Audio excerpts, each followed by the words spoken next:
love my city. It is beautiful out there. Memorial Day weekend on deck. I'm gonna be out at the concerts in the park this weekend. It's Memorial Day weekend. I mean, the park concerts get cracking again this weekend. I'm gonna be out this weekend in that sunshine, listening to good music. What's up, everybody? Are these New York niggas instigating a rap beef over a bunch of nobody rappers that nobody actually cares about? Well, let me tell you back. I don't want to call them nobody rappers. Everybody out there rapping is good. Let me start off. I apologize to those rappers I'm talking about.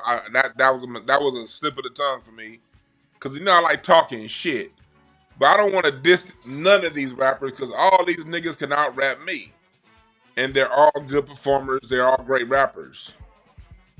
They're all great rappers, So, but from the point of view of rappers that nobody been talking about, and they're having a beef. Joey Badass, Rayvon, and a few other rappers. This show here, I'm not going to get into the rap beef itself. I encourage you to look up other channels that's going I'm only aware of these rappers and know about the rap beef is because of Thought Crimes. So I got to first give credit to Thought Crimes, because Thought Crimes is like, yeah, Joey Badass is going at Rayvon, and when I heard him Rayvon, I was like, are they talking about? I thought Stevie Ray Vaughan was dead. No, because I'm into everything, all music, not just hip hop. So I'm like, ain't Stevie Ray Vaughan that white boy that died like in the '90s? But he was a legendary white blues guy. I know about Stevie Ray Vaughan, the white blues guy, and the whole time they'd be talking, I'd be like, why would this nigga name himself after a white blues musician? Who the fuck is Stevie Ray Vaughan? Then they kept talking. It was like, oh no, Rayvon. I was like, oh, okay, Ray. This is a new nigga. Okay, all right, cool, Rayvon. I kept thinking Stevie Ray Vaughan, quite honestly. And then I got more into finding out who he is, and I found out that more of the younger generation listens to him. And Joey Badass is somebody who's been around almost as long as Kendrick. Not quite as long, but damn near. And Joey Badass, because I've been hearing about his name for a long time. I know he be in TV shows and shit. And I heard that he was, having a beef and going back and forth with Rayvon and those other guys. And I'm like, cool, that's a cool battle. So I like when hip hop battles. It's like jazz, You look up a lot of your jazz greats, they all battled. Dizzy Gillespie would battle, You would try to fuck with Art Tatum, but Art Tatum would kick your ass. You know what I mean? That's just part of our culture. If you think you bad, you think you good, go see Charlie Parker down there. You dig what I'm saying? And that goes way back, James P. Johnson, it goes back to him. Willie the Lion Smith, James P. Johnson, the father of the stride piano. And look up Willie the Lion Smith. It's an old story from Willie the Lion Smith when he met when there was another pianist that met up with Willie the Lion Smith. Was like, well, I might not be able to beat you on the piano, but I could beat your ass in a fight. Like so I'm bringing that context into battle culture has always existed in our music. Earth, Wind, and Fire created a song called Let's Take It to the Stage. Not Earth and Fire, Funkadelic called a song called Let's Take It to the Stage. When it's calling out Earth, Hot Air, and No Fire. James Brown, they're calling James Brown the Godmother, calling Kool in the Game Fool in the Game, calling Rufus and Shaka Khan, but calling them Smoofus instead of Rufus. You had Joe Tex going at James Brown.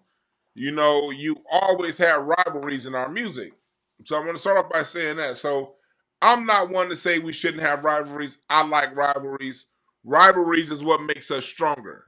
That's what makes the artist stronger. You think you bad at what you do? Let's fight. Let's go at. Let's battle. And when Jay-Z and Nas battled, both of those brothers continued to rise afterwards, even though Nas kicked his ass. You dig what I'm saying? Dre and Snoop kept going after they had their back and forth with Auntie Luke, nephew Luke. Luke kind of fell off, but they all kind of still kept going. So that's just what our music is. That's part of what makes our music great is battles. So as a mature listener of black music, I can invite the battle without starting a war. And what's been happening is there's a few East Coast podcasts, specifically out of that New York area, that's trying to turn this good battle of wit into an all-out East Coast, West Coast rivalry. And later on, we're going to have a man, Boo Kapone, come on, and he's going to talk about it because Boo's a very world-renowned comedian and roaster, one of the king of, I'll call Boo Kapone the king of roasting, but he started in hip-hop in the L.A. in the early 90s.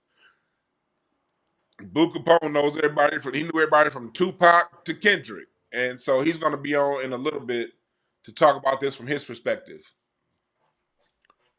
So I want to make sure that that out of all the channels talking music, it seems to me to be I don't want to anoint myself nothing, but it seems to be so far the reasonable is going to have to come from this microphone. Outside of thought crimes, I gotta always give thought crimes credit because they're the ones who turned me on to even who these cats even were. But I was watching some clips from the not Joe Budden, Rory and Mile podcast, and I was watching clips from Academics podcast, and there are other podcasts specifically out of that a lot of that New York area who I won't mention because overall I like their channel, so I don't want to even throw no hint of any kind of issue between me and those a few of the other channels. I like those channels, but I saw them talking about some Joey Badass is taking down the West Coast. Oh, the West Coast, man. First off, y'all don't even like Joey Badass like that in New York. Y'all really don't. You really don't. That motherfucker been around damn near all century, or at least during the teens, and y'all ain't gave 2/1/5 of one shits about no Joey Badass. And so the question I ask, is this sudden wave of support out of New York from Joey Badass, is it because he's going at people on the West Coast and it's just what Kendrick did? Like, because I've noticed ever since Kendrick did what he did to Drake, there's a lot of people out that region that are real salty. And they were all gung-ho Drake at first, too. It's just the reasonable ones out of that region were like, you know what? Yeah, Kendrick won. Are these niggas just waiting for an opportunity to get back at the West? Why is this becoming an East Coast, West Coast thing when it's about rappers who got their own thing, who are battling the same way we battled 100 years ago? Willie the Lion Smith was calling out fades 100 years ago.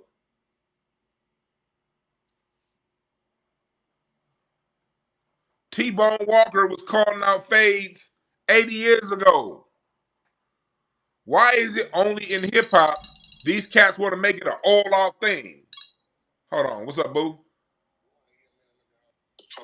Getting the camera stuff together. You want it wide or long? Put it on the wide angle. The vertical or wide? The wide angle. The wide angle? Yeah. Okay. We're getting it together right now. All right, cool. Yeah, no rush. Just click whenever you're ready. Click on that link, and we'll be ready to go.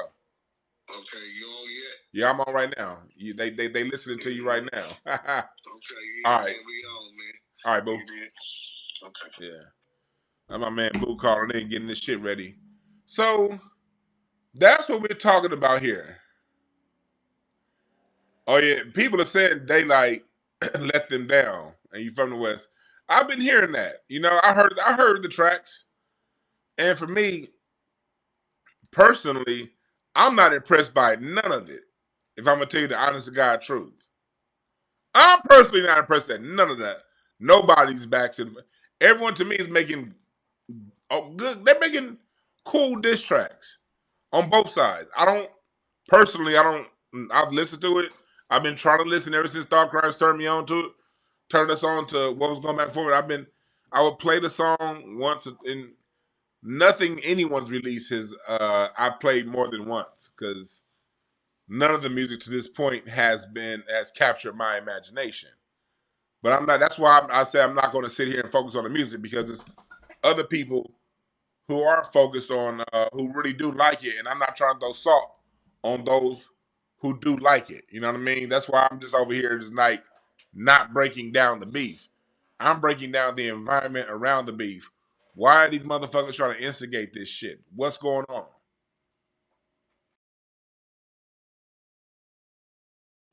But before we get into that, I want to point out a few things, some current news.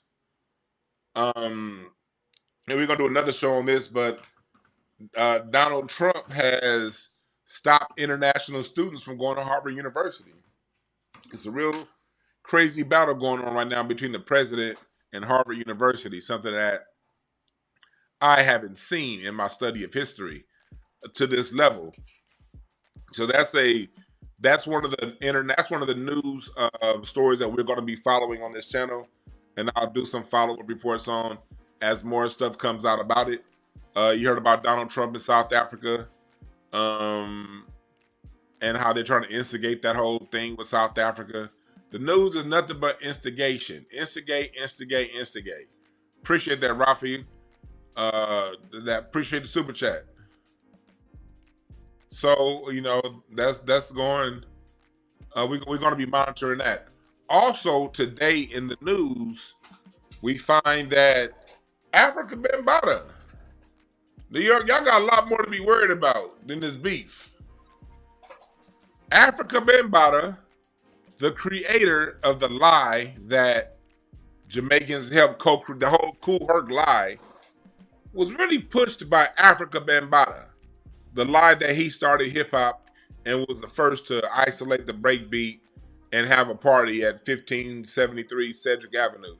That lie, for the most part, was started by Africa Bambaataa. Now, I'm not lying saying that moment didn't happen. That moment most definitely happened. And they're telling the truth about what happened. The lie is that moment was the creation of hip-hop. That's the lie. When you had Disco King, Mario, DJ FaZe, and those other guys having their parties and doing the same thing on record. So as we know, as you see in Microphone Check, 2 years prior, Cool DJ FaZe, he's in his chat room sometime. He has his own channel. They've proven that they've debunked that whole thing. Well, Africa Bambaataa is one of the biggest proponents of that lie, and that John Doe accused him of child molestation. The lawsuit was filed in 2021, and it alleged that from 1991, when the plaintiff was 12 years old, to 1995, the plaintiff was repeatedly sexually abused and sex trafficked at the hands of the defendant. Bambaataa has never responded to the suit's accusation, and his manager did not immediately respond. Salute to Layla Wills. Layla Wills has been the main person on this. Salute to people like Star Report for platforming her. Salute to Hassan Campbell. Hassan Campbell's been someone that's talked about it a whole lot.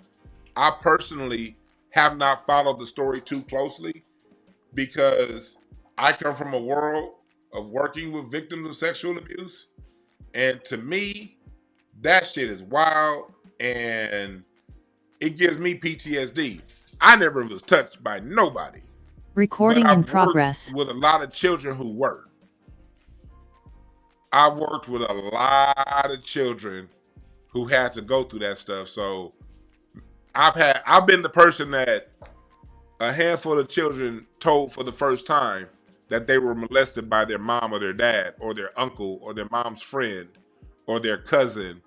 I've been the one that had to tell mothers that their son was molested by that mother's brother, their uncle.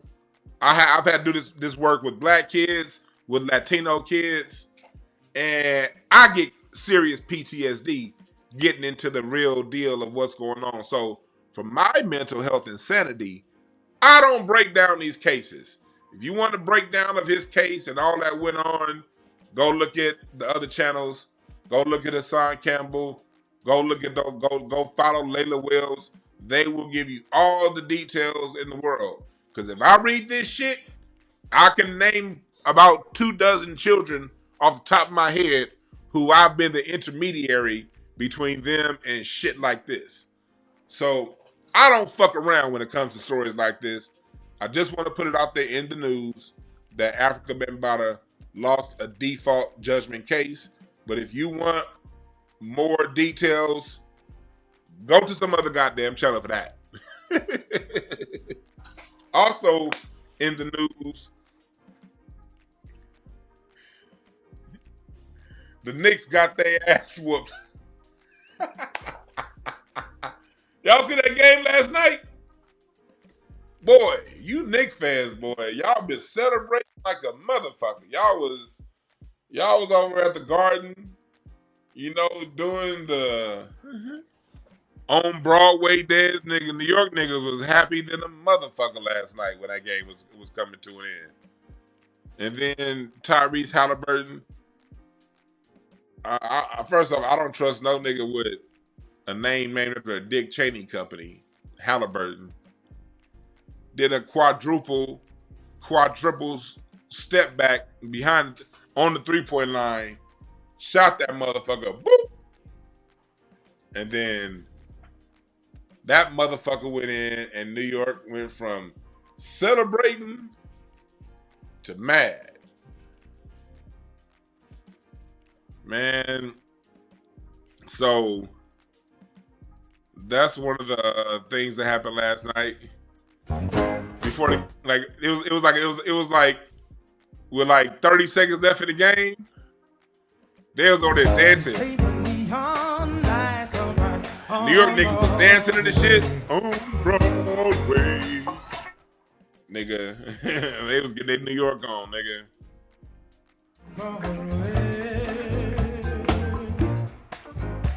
And then that nigga Tyrese Halliburton, doop, bucket, overtime, game. And I'm actually rooting for the Knicks this series because I don't like the Indiana Pacers. I don't like them. And I kind of like Jalen Brunson. And I want to see Knicks versus Minnesota Timberwolves in the finals, but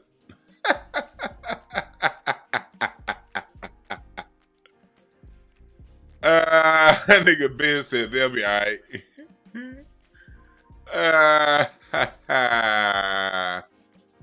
What's this discombobulated shit I have down here? There we go. So that's what we have here. In a moment, we are going to have Boo Kapone join us right here on the live. In a moment, let me stop this recording. Why are you recording? Recording stopped. I don't want Zoom recording. There we go. All right, so in the meantime, until Boo comes on, what I'm gonna do is I want to play that part from Rory and Mal that got me doing today's subject. This is the genesis. It was some of the tweets that I was reading from academics. But then when I saw this shit, I was like, come on now, because this particular show, they were the biggest ones trying to tell us that Drake was winning the battle, and this is the most pro-Drake show that you can find on the internet. It's just so funny how these are the stories. They want to talk about anything. I guarantee Kendrick Lamar is in LA right now, and the shows are sold out. I waited too late to try to get tickets. I should have hopped on them hoes right away. I waited too late. That motherfucker, my only thing available now is them expensive ass resales, and I ain't doing that. But if somebody's gonna miss the show, one of the next two shows, and you gonna hit me up, be like, hey, I'm not gonna make the show. Here's an extra ticket, Dewan. I got you. I'm gonna go. But I waited till like goddamn yesterday to try to buy some tickets like a goddamn fool. So I missed it. But had that show had one open seat, that would be the story. But since Kendrick is selling out, they want to create shit like this. Let's listen to what they had to say. Who winning, man? Who winning? The West or Joey Badass? I know people are going to think there's bias here. All right, my bad. I'm asking you, the West or Joey Badass? The same way the Knicks are the greatest dynasty in NBA history. That's over here. I'm taking my bias hat off now. Joey Badass is cleaning up the whole fucking West Coast right now by himself. Damn. That's how this all started. This dude is going up against a bunch of West Coast rappers that really aren't even that known. And just say they were. Joey has been around a lot longer than these guys. And they're taking it from Joey battling Daylight, Joey battling Ray Vaughn, to Joey battling a Coast. Game ain't said nothing. DJ Quick ain't said nothing. Snoop just released 2 albums in 5 months. He ain't said nothing. Too Short ain't said nothing. E40 ain't said nothing. Hell, Peso ain't even said nothing.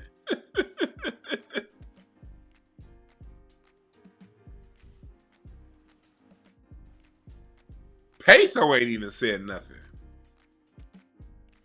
And Daylight comes from that battle world, crossing over into the music world. In the battle world, I don't care what music you're talking about.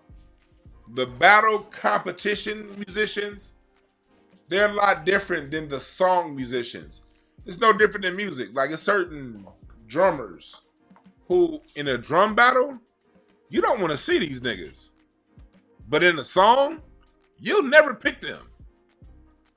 There was a drummer, you have bass players, I won't say never, but they're not the best fit to play in a song.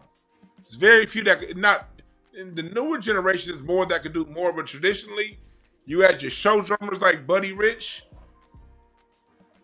and then Buddy Rich did everything in show. But if they wanted to lay it on the track, they call Art Tatum. Not Art Tatum, Elvin Jones. They wouldn't call Buddy Rich for that. Same thing with stuff like on bass, like bass guitar. You got bass players like Victor Wooten. I love Victor Wooten on bass. I love going to go see him play. Victor Wooten be doing all kind of shit on that bass. That nigga be twirling that bass around. But Victor Wooten ain't gonna necessarily be the bass player that you call to lay down some funk.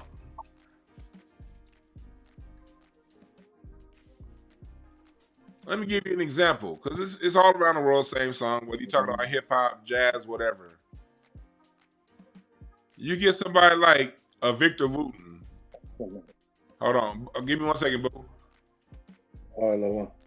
Boo's here. You let me see. This is video. This is what you call battle bass right here. Somebody like Victor Wooten. Let me.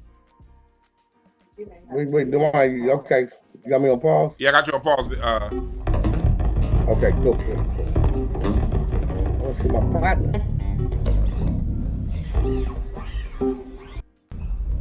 This somebody like this is what you call a battle bass player. Somebody like Victor Wooten.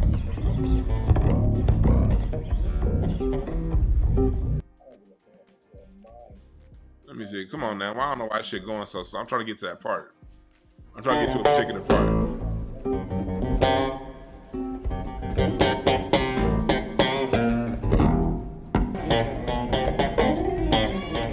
You see how he has all these different effects that he's using? And I'm like, this ain't the right video. This ain't the right video. I'm trying to find some shit where this nigga's going to work. I didn't pre-record, pre-look up this. Let's see if I can find this one. Let's see if this is one. But this is someone like Daylight, somebody like a battle rapper. They are virtuosos in their own pocket, in what they do. And they can be pretty good in a song. But they're not necessarily the artists that you're going to call to lay down a song. Because their skill set is more, how can I say this? It's more solo oriented. And to be, I'm not gonna look for it. To be a soloist and a musician are two different things. So I can see how people are surprised that a battle rapper like Daylight is quote unquote losing to Joey Badass. I can see that. But at the end of the day, Daylight is losing to Joey Badass. If that's the perception that you see. It ain't got a goddamn thing to do with the West Coast versus the East Coast. No different than Drake versus Kendrick had anything to do with the West Coast versus Canada or anything else. It didn't become a They Not Like Us until Drake said you rapping like you trying to free the slaves. That's what a They Not Like Us came from. So understand that a battle is a battle, and we can't let these motherfuckers now do what the Source magazine, what Vibe magazine did in the 90s, and instigate a battle between two or three different camps and call that a battle between coasts. But with that being said, my next guest was actually on Jenny Jones after Tupac died. My next guest was actually on Jenny Jones. Y'all remember the show Jenny Jones? And they called him to give a perspective on the West Coast when Tupac died and what was going on out here. And you can look that shit up on YouTube. Look up Boo Kapone, Jenny Jones, and you'll see this dude. That's how long Boo's been around. Boo's, if you watch the show Roast Me, he's the master roaster, the best roaster on the planet. Even though I can't stand it, even though this motherfucker looks like a tall Teddy Graham, he's still the best goddamn roaster on the planet, rapper. He's been in the studio with everybody from DJ Quick to Pac. Were you in the studio with Mossberg too?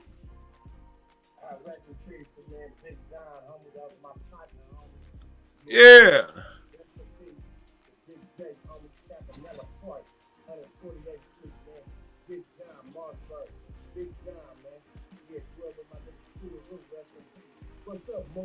Yeah.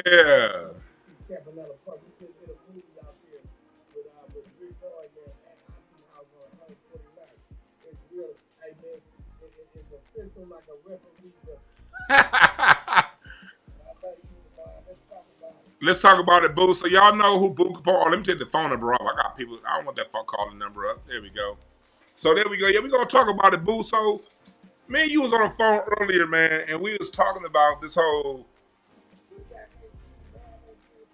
If I had that on, then this is gonna slow the whole internet down. But you could do.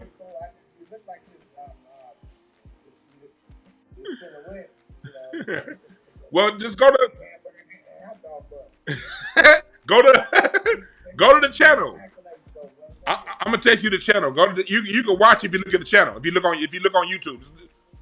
Hold on. I'm getting messages saying they can't hear you. There we go. What about now? Can y'all hear now? Can they hear me? Can y'all hear Boo? Can y'all hear Boo better now? Who bang in? Westside Connect gang. Ding me bang. Because you can bet that I'm a vet, that I can dance to the water and not get wet. All right, let me see here. All right, cool. They can hear you now. Appreciate you, Major Chubby, sending a text message through. Appreciate y'all. Yes, sir.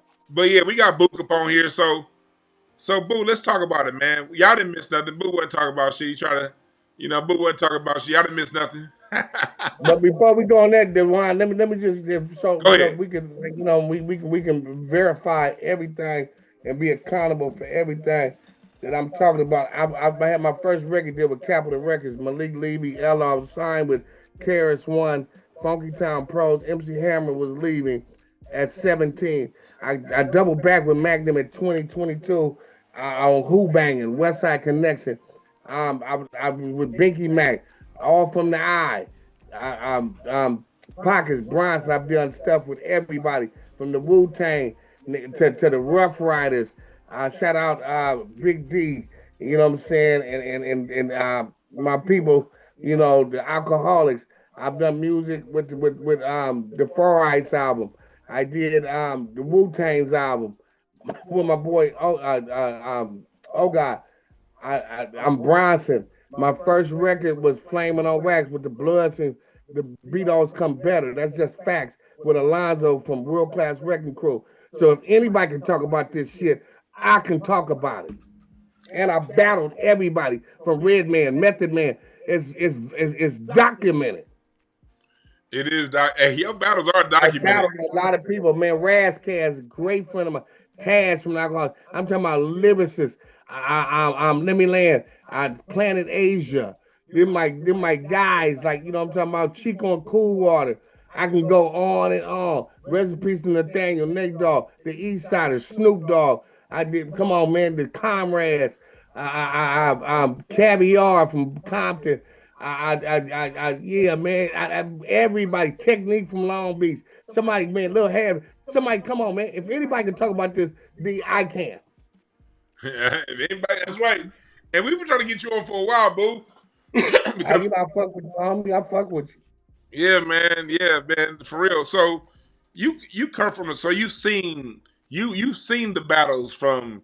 You were in around when you know when Quick, I mean when Easy was going at it with Dre. You've seen all the great battles. All the great battles, but let me tell you something. Biggie Mac can tell you, rest in peace to Big Pun, homie. My nigga Pun, Fat Joe, let me tell you. They see Fat Joe was scared to fly back then. We did the Thicker Than Water movie that Snoop was supposed to be in, right? One of the I mean, it's an iconic Coke movie I starred in with Ice Cube, Mac 10, Bone Thugs and Harmony. Rest in peace, my nigga Badass. Everybody, Technique, everybody was in that movie. Shout out to Wavy. I mean, that's when we brought the East Coast, West Coast together. Not only that, but the Crips and Bloods together. Like Cube said, Max, I got Cube and Snoop rapping. How did that happen? Man, I'm a motherfucking legend and an icon, and let them say it. But let me tell you about this. When them Razzcast will tell you, Razzcast the guy, man. We was in New York. Razzcast said, "Boo, watch this." Every New York nigga ran up on Razzcast, and this in the '90s. Yo, God, Razzcast, God. This before the New York nigga was gang banging. They wasn't gang banging out there, nigga. We was all over Harlem, nigga out in the Bronx with Fat Joe and them. Let me land, homie. Listen, so anybody ran up on Cube had to battle me. Hey, Cube, I need a deal, God. Yo, son, you got to battle me, and I ripped their ass apart. You can ask Pun, rest in peace. Nigga, we was on Fat Joe tour bus. Nigga, them niggas wasn't Noriega. Them niggas wasn't, nigga, I was murdering. Big Daddy Kane was there, murdering shit. The only nigga could fuck with me on the battle was Big L. Rest in peace. Big L. Hey, with that being said, Boo, you've been around everything. Talk to us about this new battle right now with Joey Badass and Daylight. What's going on with this battle, man? Give us your perspective on what's going on. Man, this shit is watered down, homie. This shit is WWF, man. Ain't nobody got no heart, nigga. Now I said hip hop was dead, man. We did gangster rap and hip hop, but they call it gangster rap. We call it reality rap. Man, that bullshit them niggas doing. Them niggas is clout chasing. It's an internet nation now. It's no more hip hop. See, let me tell you about hip hop, homie. Let me tell you something, man. We started that shit, and guess what? It was 3 things you had to be an MC. You know what an MC means? Master of ceremony. Fat Joe didn't know what that meant on yesterday's podcast of his, but go ahead. Who didn't know that? Fat Joe and Jadakiss had to tell Fat Joe what an MC was. He didn't even know on his podcast yesterday, but go ahead. Hey, man, they don't know. They don't know. And Jadakiss don't know. And shout out to Jadakiss, who went to private school. I'm glad he had good parents and went to private school talking that gangster shit. It's okay, but give your daddy some props, nigga. Say I came from a good family. See, the truth will set you free. And you ain't got, that's why I'm finna break it down about real MCs. You didn't have to go join no gang to be an MC. You didn't have to get shot to be an MC. You ain't had to go to jail to be an MC. It was 3 things you had to be. First, you had to be fresh. The one, right? Remember? Fresh. Yeah. Huh? That means you didn't sound like nobody. It's 1,000 futures, 1,000 young boys. It sucks now. Everybody sounded like. Everybody sounded like. So that was the first thing you had to be an MC, was fresh. The second thing you had to be was down by law. And if niggas know that, nigga, fuck a street cred. Street cred is fed cred. I don't want no street cred. I was down by law because my pops was down by law. I come from that bloodline that was down by law, right? Mm-hmm. And the third thing, you had to be in a place to be. Remember that? That means preparation. Perfect practice means timing. And you're in the right place at the right time. And then after we said Dewan, what did we say? All right. We was talking about that jet black God, Amun Ra. All right. It was about something. Now these niggas ain't about no principles. I hate these Hollywood dickheads, these sagoonies, man. I don't fuck with them, man. I don't smile with them. I don't laugh with them because they don't know the history of this culture that they call hip hop. Before that, it was bebop. Yep. Come on, man. It's our culture. You ain't lying. Scatman Crothers. That was a part of. See, you had bebop, but scatting was a part of rapping. Like hip hop is rap. You can't go without hip hop and rapping. Like bebop and scatting. Yes. It's just evolved. That's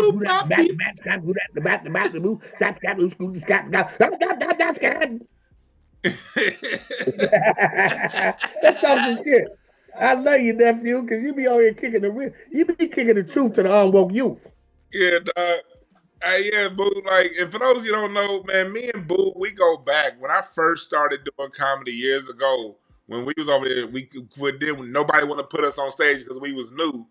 Boo was like, man, come on down here. I got a spot on Crenshaw and Adams. I got you. Yes, sir. You do your thing, little buddy. Y'all came right. We was green. We really from LA. The one we from LA. We from South. Yeah, we from East Side. We from South Central, man. Yes, sir. And I said, y'all came, Crenshaw, to the living room. Shout out to the living room. They shutting down my auntie, Chef Maryland's soul food right there on Crenshaw and Adams. And y'all would come down and work y'all material out, bro. And thank you for that, man. Yeah, you always gonna be recognized for that. I gotta get down to that new show you doing a once a month one, man. My shit was fucked up the last month. I got my car got hit the day before. I couldn't make it to that last show. But now I'm sorry, but you came to my birthday, man. You came to my birthday. Yeah, I came to the birthday show, dog. But what Prospect Park, you just hit on something, Boo, about how people come around playing. You probably didn't see it, but yesterday there was an interview yesterday on the Danza Project with Whack 100 and Charleston White. And Charleston White, Whack is talking to Charleston, and Charleston basically told everybody that he's talking about I don't like what either of them doing talking about Nipsey. Let the dead rest. But that part. Whack gonna do what Whack do. He gotta do whatever he gotta do to do whatever he gotta do. That nigga said when he was in the room with that nigga, gonna fire on him because nigga said fuck slob and crab and nigga said all this the city. He supposed to fire on that nigga right then and there. But that's the thing. Like, all that being said, and then with the whole Nipsey bit, all that nonsense. But Charleston then starts talking about gangster rap, and then White asked him, aren't you from there? And Charleston starts talking about being from the suburbs. And you brought up being from where we from. Talk to us, because I know it's a big difference between those of us who grew up in the inner city of our city, whether you be Detroit, New Orleans, Dallas. It's a difference between those who grew up in the circle of the city and the suburb niggas that like to talk about the city. Talk about the difference in them rap and people like that. Like these people that come from not where we from, but all they can do is talk about where we from, because everybody wasn't gangster. You did and I didn't, and me and you still got along like homies and like as close as you can be. And I never touched that lifestyle, but it's different. Talk about that. Let me tell you something about you, man. You humility goes a long way, man. You a big dude, and I know you get a hold of a nigga, you'll tear him apart. And that's the niggas you need to leave alone. The quiet niggas, the niggas that don't bother nobody. It's a bully. Like niggas are bullies, and that internet got niggas tough, man.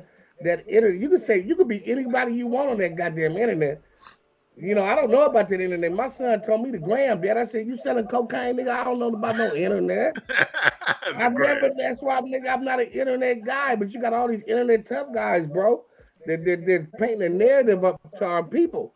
Yeah, nah, man. Yeah, nah. And see, that goofy ass Charleston White, man, he gonna say anything to go viral. That's the new thing, bro. They can have that because I come from Jim Brown, nigga, American. You hear me? Yeah, man, that Gang was a in cool, the dope programming that he had.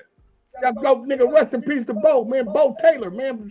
Man, I'm about to cry, homie. I lost a gang of homies with the Truce and Nine Deuce. I'm a part. I got certificates. We had the kids bowling at World on Wheels.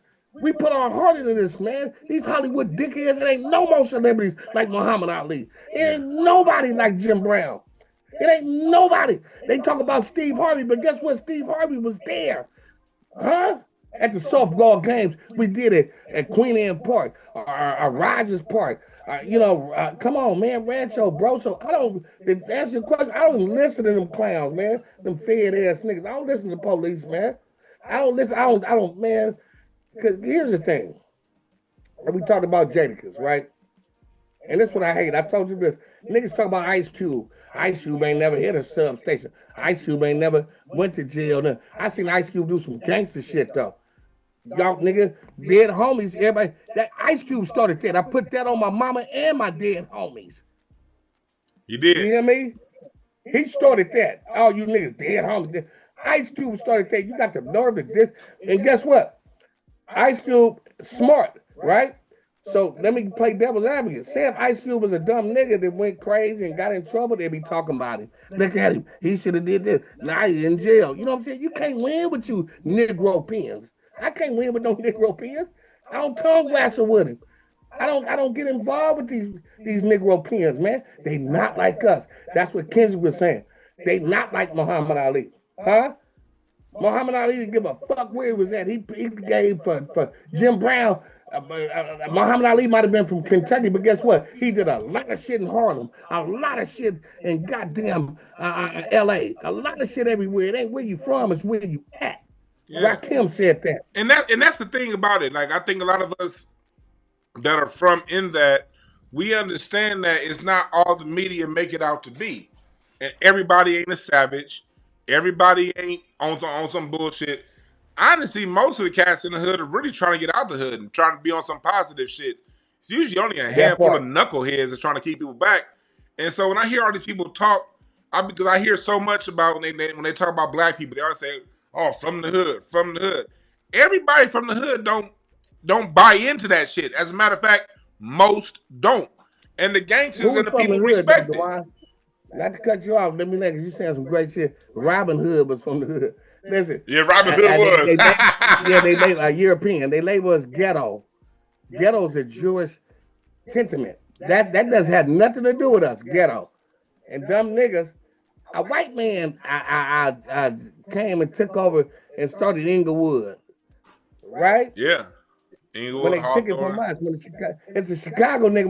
When I was in Chicago, Peso, Haitian, his name was everywhere in Chicago. Who found it. We found a lot of stuff that was taken from us, right? Yeah.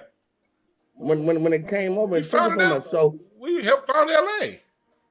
We founded LA, bro. My brother graduated from West LA, and I remember I was there, and the dean said, "Nigga, it was 18 niggas and 3 Mexicans and an Asian or something." We been here. The earth is our turf. So you make it. So when you have niggas that's up over 40, huh? Talking that bullshit, you know they ain't never did nothing. See, when you get old, you get wisdom, bro. You get wise, and you telling the kids. See, I got certificates and 9 Deuce, and I did a lot for the gang truth. Both type, man, come on, man. Niggas know, man. That's why motherfuckers they love me, bro, because the work I put in when I'm nigga in gang intervention, man. I got from everywhere. You can ask. Come on, man. Hello. Hey, with that being said, you see all this shit going on right now. With I'm glad the news is dying down. But the whole Big U situation and all these internet niggas that's running their goddamn mouth on these internet podcasts, running their mouth from jail. What you think about all that shit that's going on with that, Boo? All these niggas bullshit, talking from the feds. Niggas dry snitching. They are the feds, bro. Let me land, homie. My pops used to bodyguard Malcolm X. And my uncle, true story, man. They shot my uncle 5 times. They were trying to kill the brother minister. My uncle shot the police 5 times. Right? He gave him 15 years. My uncle, they was Nation of Islam. My pops and them got out of Nation of Islam and went to Sunni, right? What? Yeah, yeah. And my uncle said, Nation of Islam gets you killed. You know, love the Nation of Islam. Love the brother minister. Because nobody ever did what the prophet did for black people and Malcolm X, all the temples, free food, free lunch, like the Black Panthers. So I'm saying this to say this, brother. Back in the day, everything was on land, right? On land. You have two laws. You have common law, water law, amity water time law. That means when your mama water break, they own your motherfucking ass. And they got common law, law of the land. Guess what the law is at now? It's online. Everybody's online. You hear me? And I'm going to speak on it, nigga.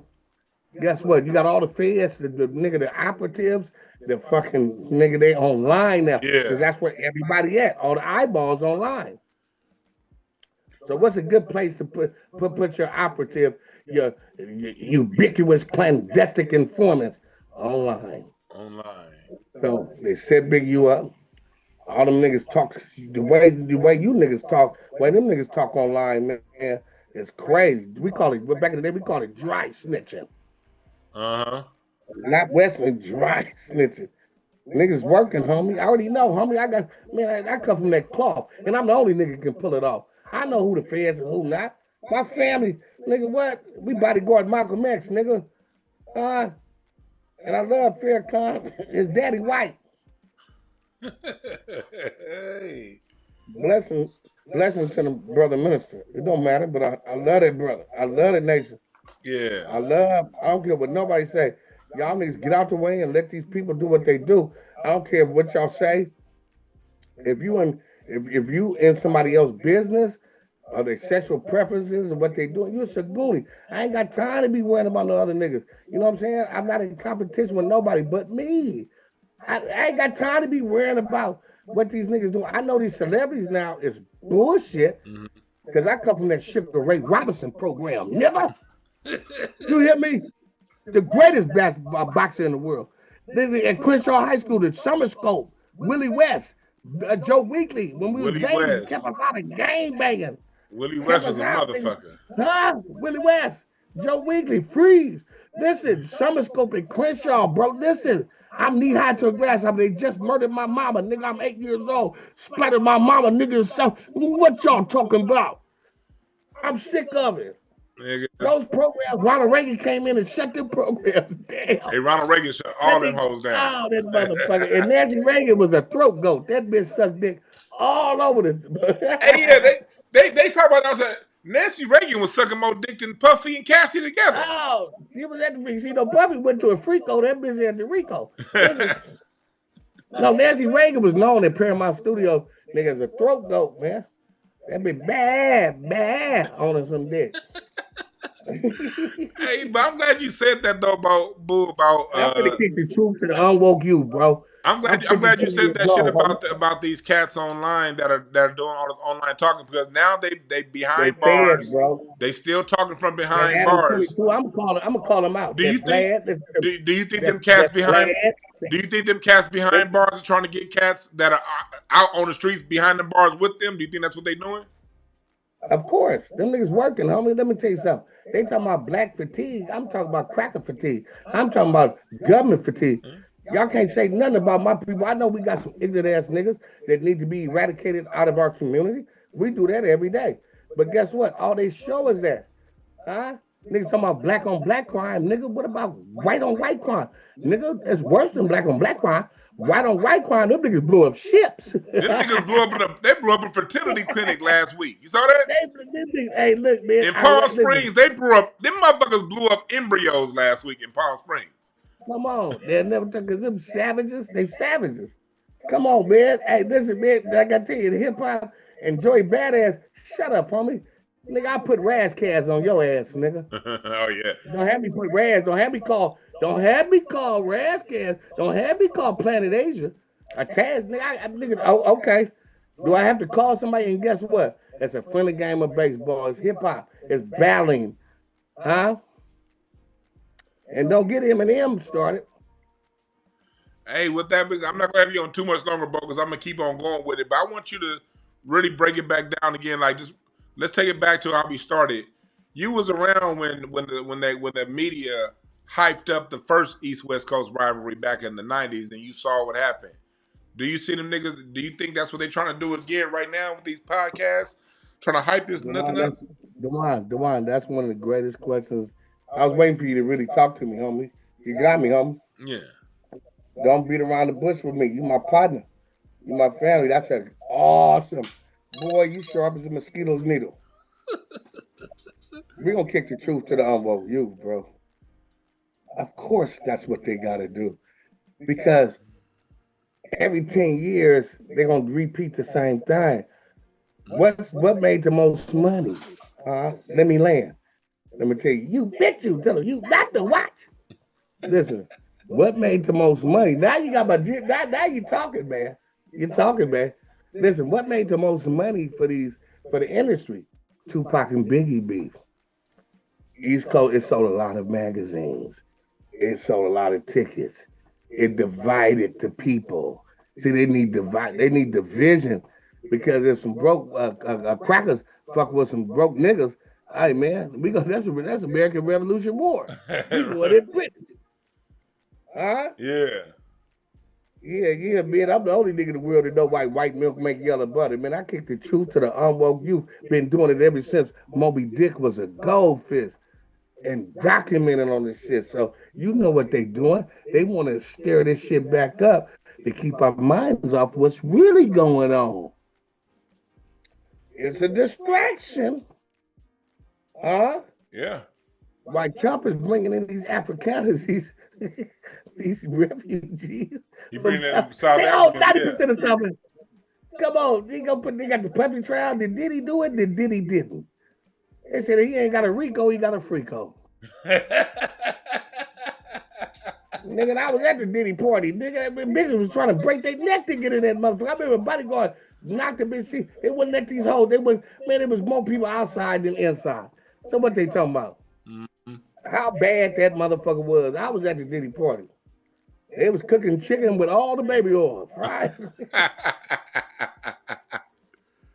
Yeah. But of course, they want to bring the East Coast because that sells records, bro. And one thing about the West Coast, nigga, we doing the most. They always, whenever the West Coast doing the most, they always shoot somebody at us. When my partners, Dr. Dre, my homie Ice Cube, DJ Quick, I was just nigga, but they can't fuck with the West Coast, the Dog Pound. They stole all that shit from us, homie. Jermaine Dupri ass sounding like Snoop and the come on, man. But they play us like niggas because they don't want to give us our props. Down south, you niggas stole everything from us. Huh? My people from Texas, Louisiana, I love down south. Real niggas. My family come from down there. If you from LA, your family come from Texas, Louisiana, Arkansas, Louisiana, right? and Alabama. Yep. And we love our country cousins. We go down there and talk shit to them. Nigga, my people, Oak Cliff, man. Houston, Fifth Ward, my pops, my mom, and down in Louisiana, man. You did? We love down south, man. But guess what? They took everything from us. Because, I know I was down there, nigga, when the box played all day, Pyro Love. And all them niggas sounded like Red Rum. The Box. Wow, I forgot about the box. The Box. Yeah, that only played on the West and the South. Yeah. It wasn't no motherfucking beat. It was the Box, nigga. And they played Pyro Love, nigga. All day, every day. It was like two, but they played that shit all day. I got fans. South Oak Cliff, homie. DOC, my relative from West Dallas, Dot. Right? So you down south niggas gotta understand something about LA niggas. We love down south. You gotta understand, them niggas picked the battle with us.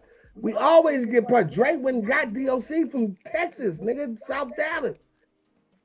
Tracy, nigga, Trey, nigga, my mother, Eddie Carroll. Man, my auntie, come on, man.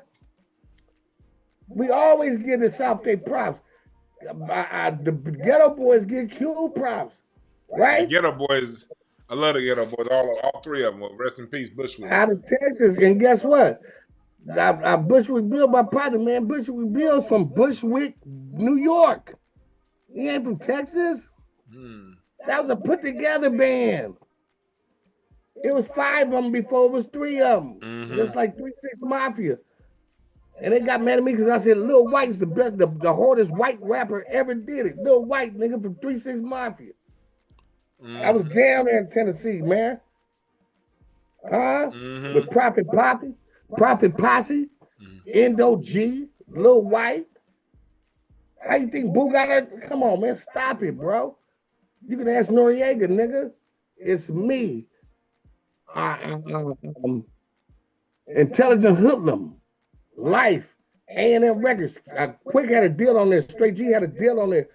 Rashad from the Boogeymen, Pockets, Bronson, Payback, Inglewood with us in Bronson.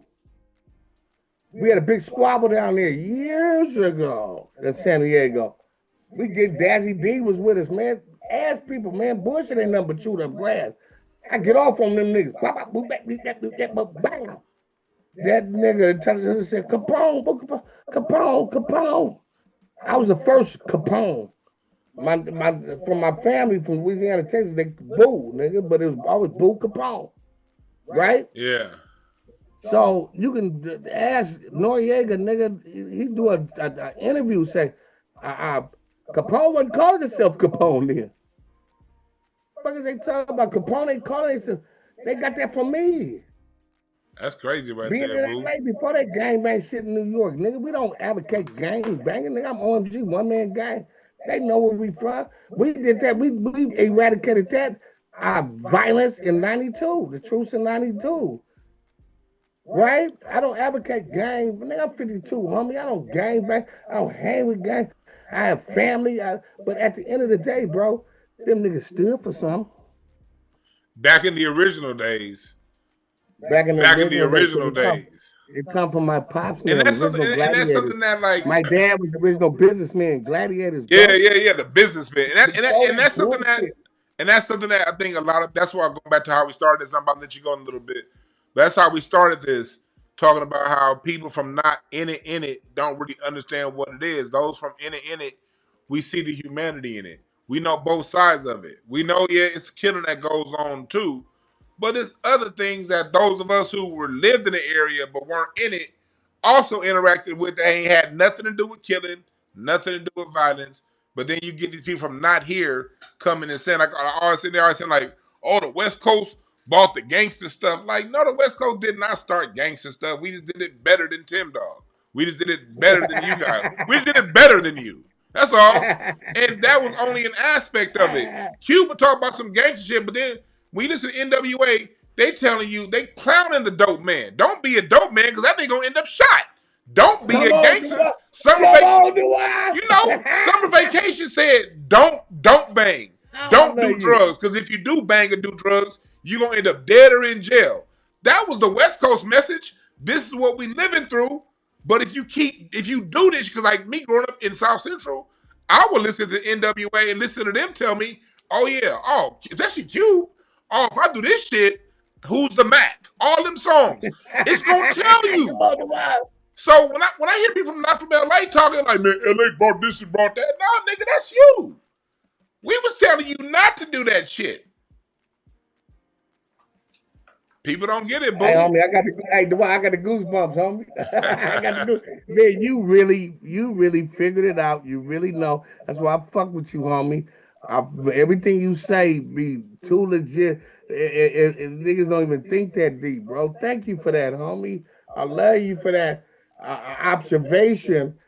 That's how I know, nigga, because we from here, nigga. And guess what? Everybody, them bullets ain't gonna stop and say, are you a Crip? Are you a Blood? We all there. We live in the South. And guess what? Every gang member gonna say, "Dewan, go to school like they did me when I played basketball." Right? But I was a wild nigga, but a young nigga and the hood nigga. We played little league together. So you would get a pass with a nigga that went there when you got 15 or 16. You know what I'm saying? But man, Dewan, you said that beautiful, bro. Because guess what, nigga, Cube, huh? It was a message, bro. It was a message, and guess where they got that message from? Where? Melly Mel. The message. The message. The message. That's right, Melly Mel. That's my partner. And guess what? These niggas, these Sagoonies, they like you said, bro, you broke that shit down great, the one let me because when Cube said, nigga, dope, man, dope. If you smoke crack, she's a clucker. They gave you the bad part of it. They didn't glorify. Boy, you know that shit. MC8 always died at the end of his records. Right. He did. The hood then took me under. Man, say that to why. Boy, I'm voting for you, nigga. You the mayor. You gotta be the mayor. Hey, Boo, man, I'm gonna have to have you back on here to break down some more hip hop talks when we talk about some more stuff, man. But I'm about to let you go. We gonna say here. I'm about to let you go, man. Thanks again, Boo. But let me tell you something. Thanks for that, man. Listen to me, man. All you kids out there, man, you don't gotta get shot to be a record, be rapping. You ain't gotta dish your ops, you know. Man, you can be a special ed, because let me leave you with this. The one a crazed grave digger who walk with a shovel, a Saint Valentine who talk with the devil, a wicked Nimrod, a tree grew from his grave. Kill Illuminati that made black slaves. I traveled to Timbuktu like Massa Musa, 20,000 camels, gold powder to shoot ya. I resurrected as Marcus Garvey. I came back as Bob Marley on a Harley, smoking broadly, a black casket filled with dirt. Plus they touch more kids than a Catholic church. They got us fooled. They got us hella blown. They made a pact with the devil. They call it skull and bones. Black Sicilians in front of my building, never yielding. They represent with reptilians. You know, it's going to be a hoop like for me, but we got to throw shit like a dick. And they saw me, I lost my mama. Fuck the drama. 3-time felon, couldn't vote for Kalama. Trump the chump, nigga, when I jump. Real hip hop, flip flop, do a flip flop on my dick now when I spit it.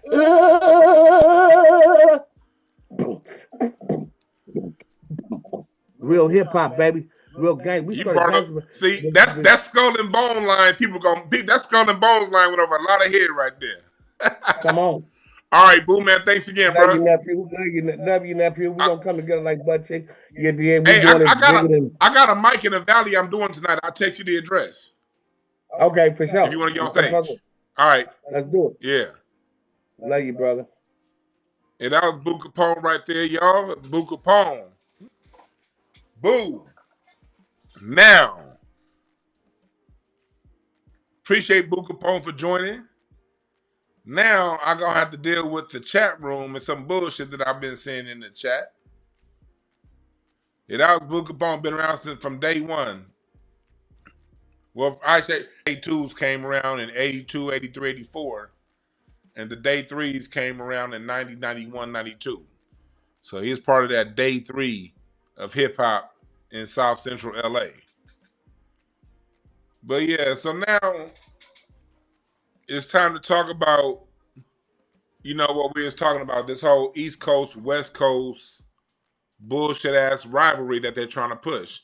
And I saw some people in the chat. I don't see them in the chat anymore. They done ran since Boo got off. And they're talking about who got smoked and who didn't.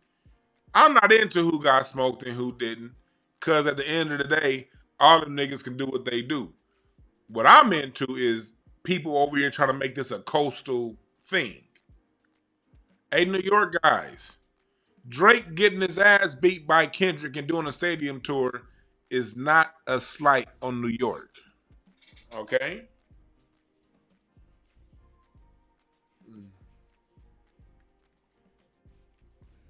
That's not an indictment on New York.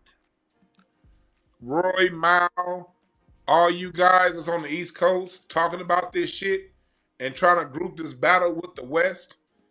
Just because Kendrick is the hottest thing on the market, it does not take away from New York.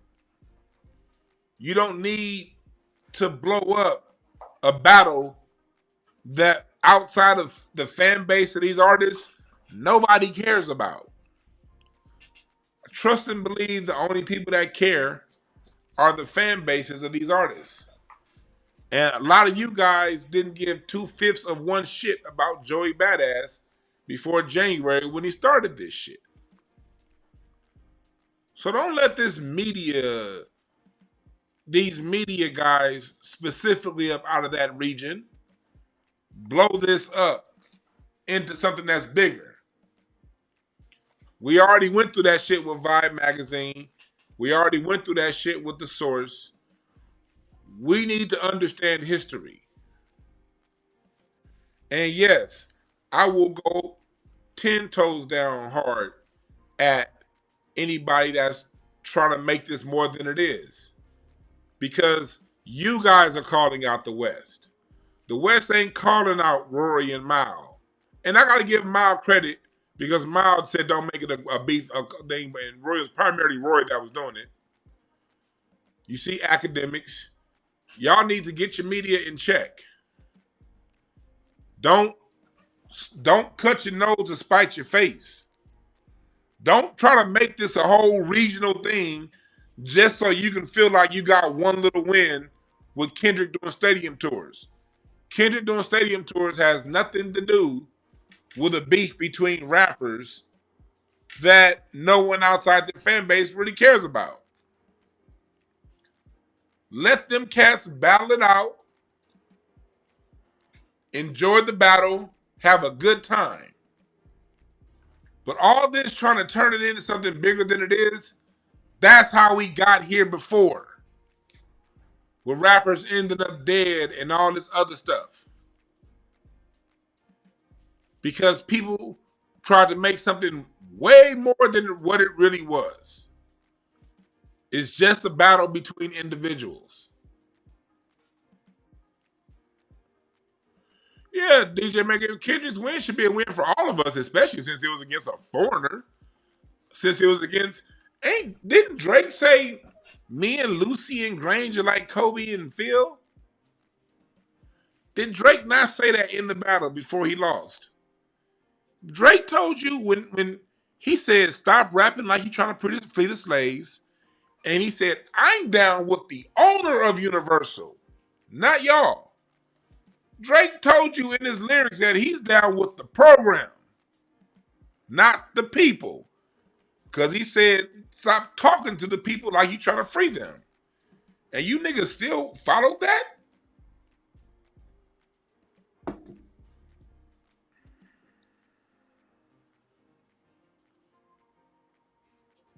Stop that.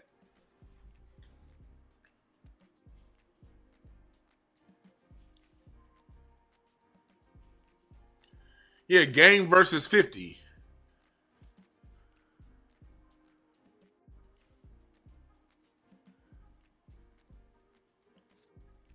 Let's stop all that shit.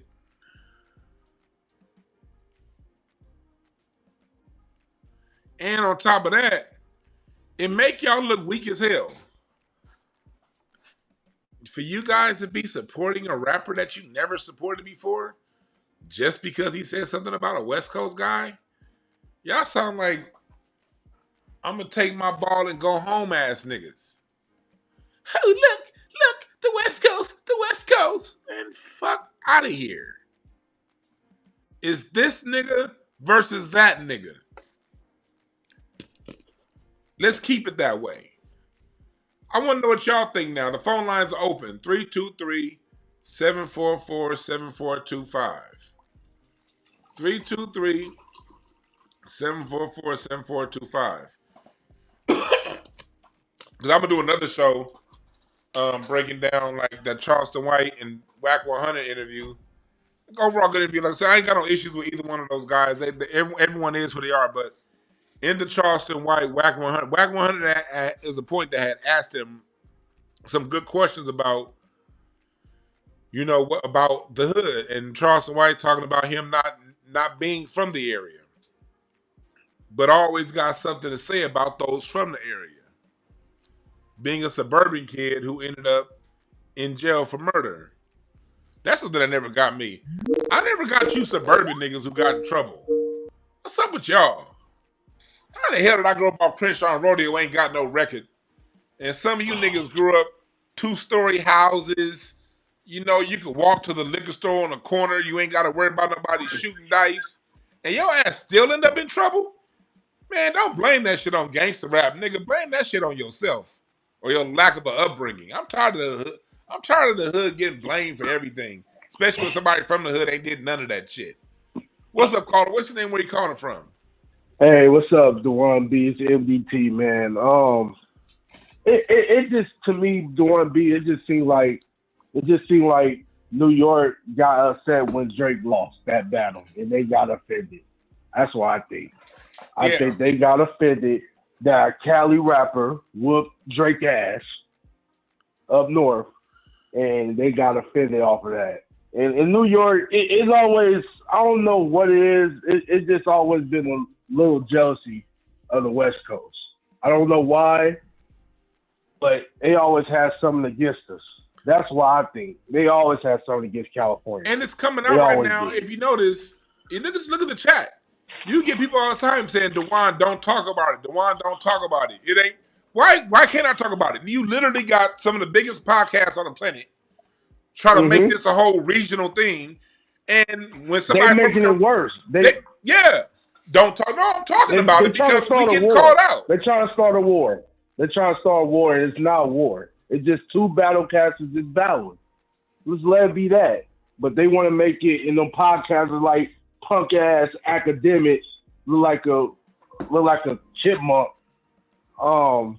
He always started shit and try to make it a war. That's what I'm talking about. I seen his live, and he was saying, "Yeah, that's what the West Coast niggas get. I told you they can't mess with it. This is for Drake." I said, okay. And you know what else they'll say?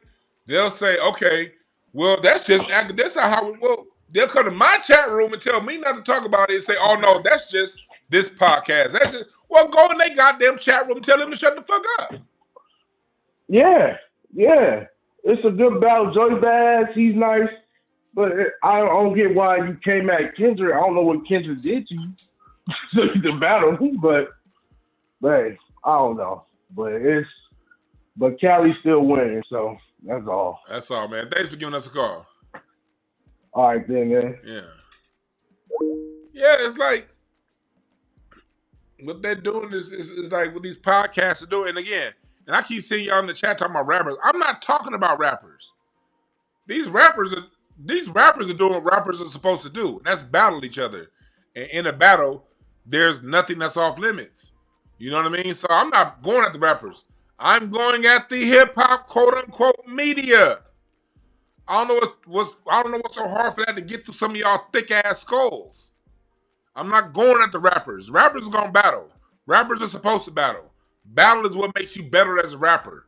Just like battling is what makes you better as a pianist, as a drummer, as a trumpet player, as anything else. You become better through competition. I ain't never gonna slight competition. Competition is competition. And at the end of the day, in the competition, people are gonna have their opinions. And you can't change people's opinions. And everyone is entitled to their opinion. People who think Joey Badass is murdering them guys, they're entitled to their opinion. People who think Ray Vaughn came back and murdered Joey Badass, they're entitled to that opinion. People who are disappointed in Daylight, they're tired, they're entitled to that opinion. Everybody's entitled to their opinion on what comes after what. The issue comes when media strokes the flames of instigation, like they did back in the 90s. Oh, this is a West Coast thing. I don't respect you niggas. Flat out. Because you fanning the flames of some shit that we all know how it can go when media does this shit. Shut up and let these niggas fight it out.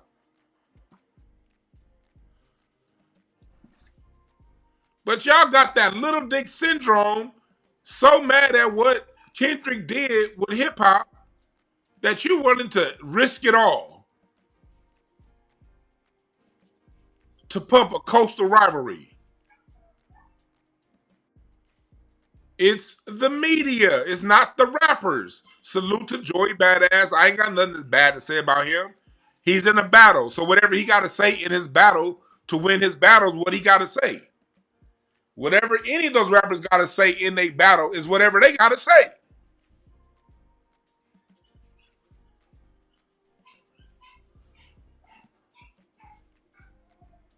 Everybody's doing what they got to do. And media's, and I get, and then people say, well, DeJuan, well, those media guys doing what they got to do to get a click. My question is, how valuable is a click? Maybe that's where I depart when it comes like to my channel. I like talking shit with the rest of them. But there's certain angles I don't want to go down. It don't matter what the click is going to do for it. It don't matter what the click is. Why would we want to instigate American on American bullshit?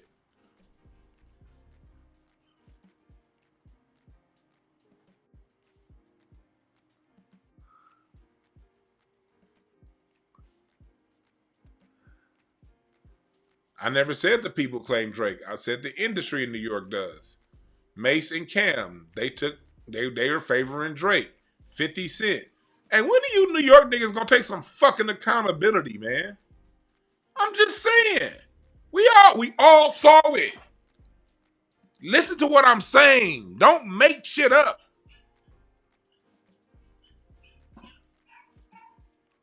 Listen to what I'm saying. Y'all gotta check y'all people. Y'all gotta check your people, not me. I ain't the one to be checking. Mason Cam, 50 Cent, the Rory and Miles shit. All these people from that area were 10, 15,000 toes down, and we saw the followers in those rooms agree. I'm not making this shit up. I'm bringing up what we all see.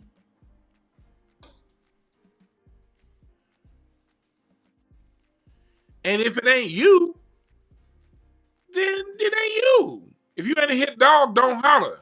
Like for me, like when I was talking about the West Coast and the gangster shit, I know I ain't no fucking gangster. That's them niggas. When people were talking shit, let me give you an example on how I get down here on the West Coast. A month ago, when the shit hit the fan with Big U, and you had all these LA podcasts going around, and you had people that are from these LA podcasts, and most of these niggas ain't even LA. What's his name? The Sweetie dude, he live in Vegas. You know what I mean? A lot of these dudes don't even live in something like they don't even live where it is. The 100 dude live out somewhere in a good neighborhood. But being from the West Coast, being from LA, and seeing all these LA podcasts,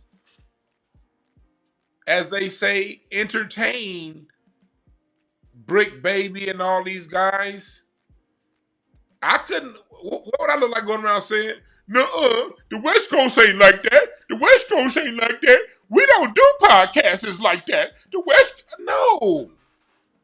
Truth is, yeah, the West Coast looks stupid through them. Them niggas are making the West look dumb as fuck.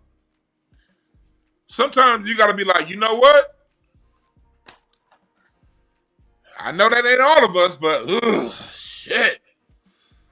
I know it ain't all of us, but goddamn, these niggas are making it hard. Like what Boo said earlier, you just gotta humble yourself and be like, hey, this is an issue. And these West Coast podcasts, as they say, snitching from prison and all this and putting people in jail and all that shit, it's an issue. And I'd be a motherfucking fool to tell any of y'all from the East Coast or the South, you're not seeing what you're seeing. We all see it. What kind of fool would I be to come on here and be like, nuh-uh, that's not what's really going down. What's really going down? No, nigga, that's going down too. We fucking up right now. Let's address it.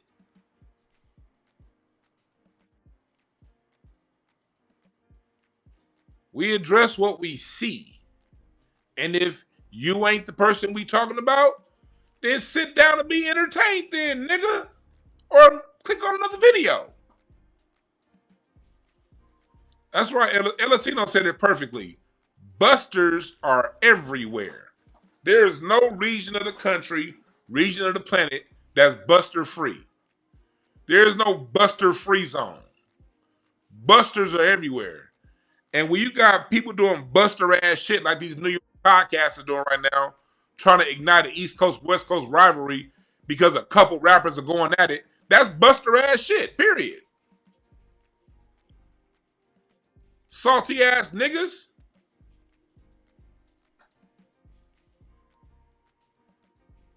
That's some buster shit. And if you're from New York, you should be able to acknowledge when you see buster shit coming from your city. And guess what? If you can't acknowledge buster shit going on, that means you a buster. I said it.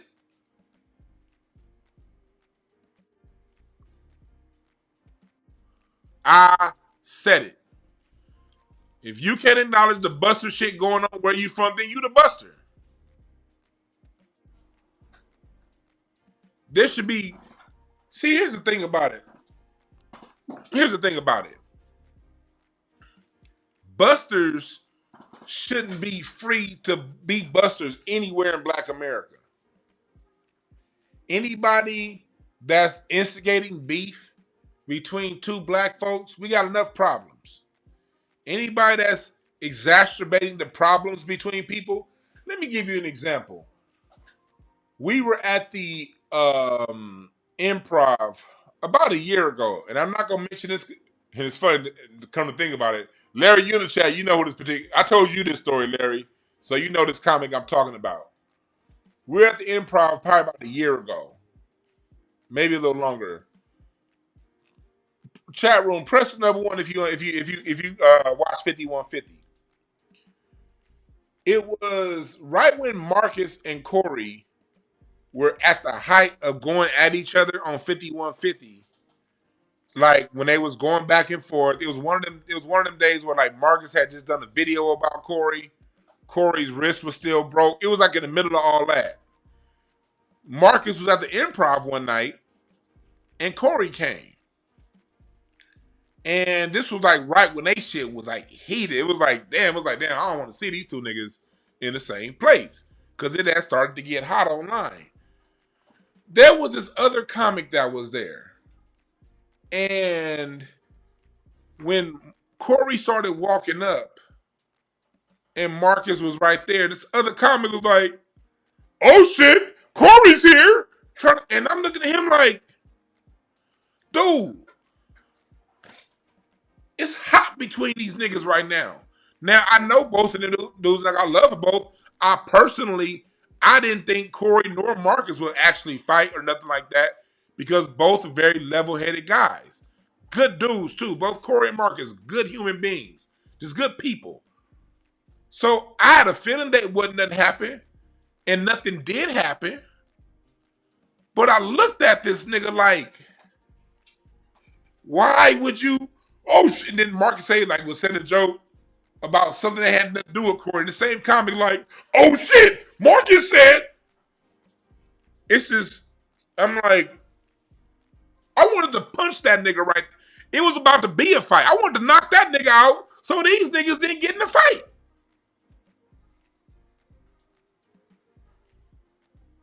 A buster is a buster is a buster. An instigator is a buster. Anybody who wants to instigate a further escalation of violence is a buster.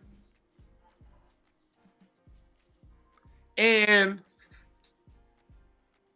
anybody who has an issue with somebody trying to keep the peace is also a buster.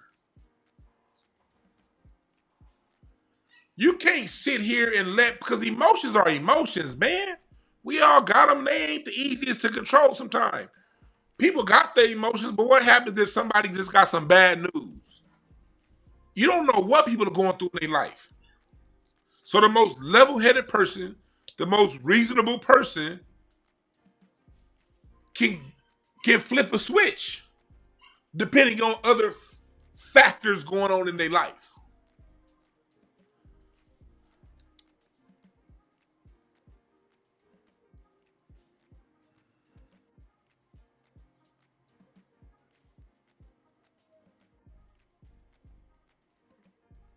Anything can happen. But when you go around turning the fire up, throwing a match on the kerosene, you a buster.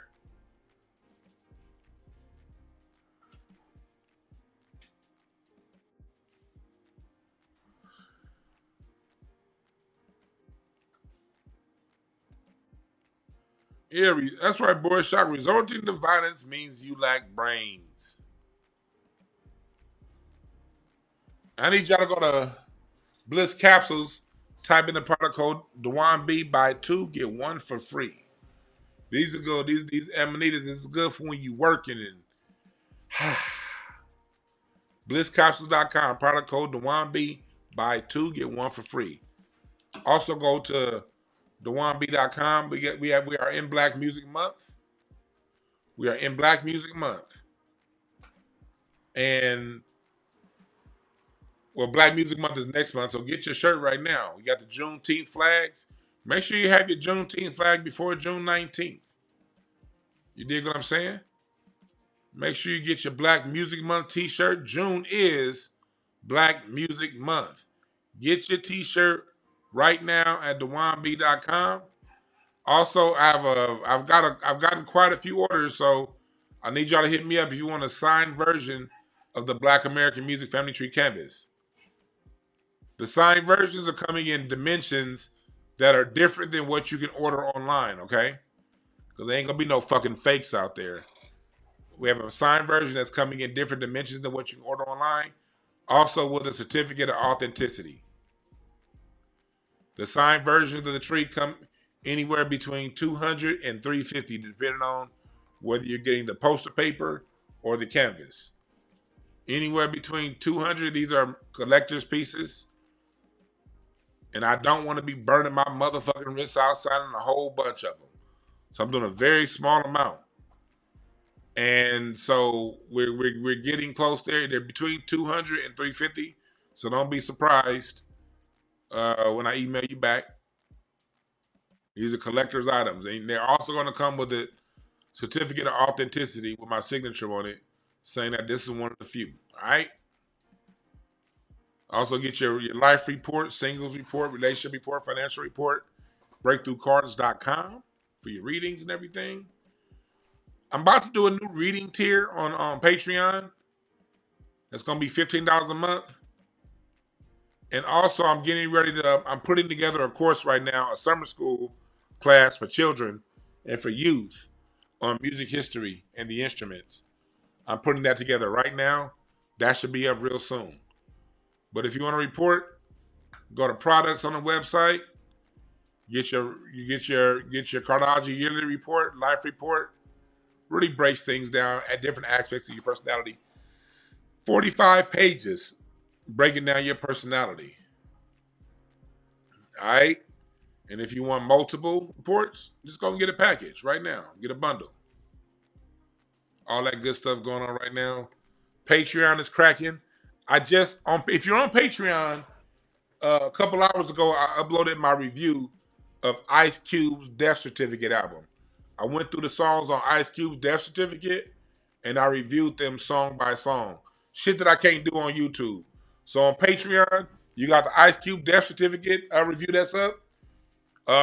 This past Tuesday, I put up Beethoven to Barry White, how the sound of classical music from the Johann Sebastian Bach era, the Beethoven era, how that seamlessly comes through to Barry White, Isaac Hayes, and those sounds. I broke that down musically on Patreon, all right?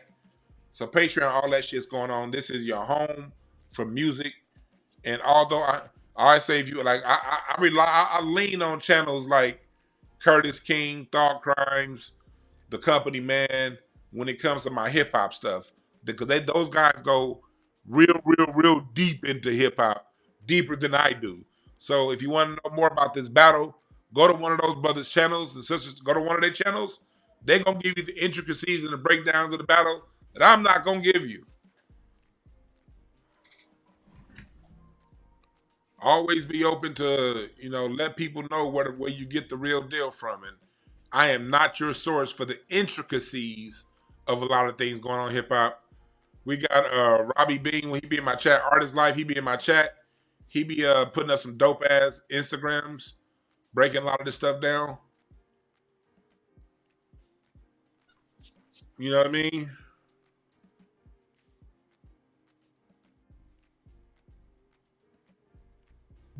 So, okay, I'm about to sign off. I'll take this call.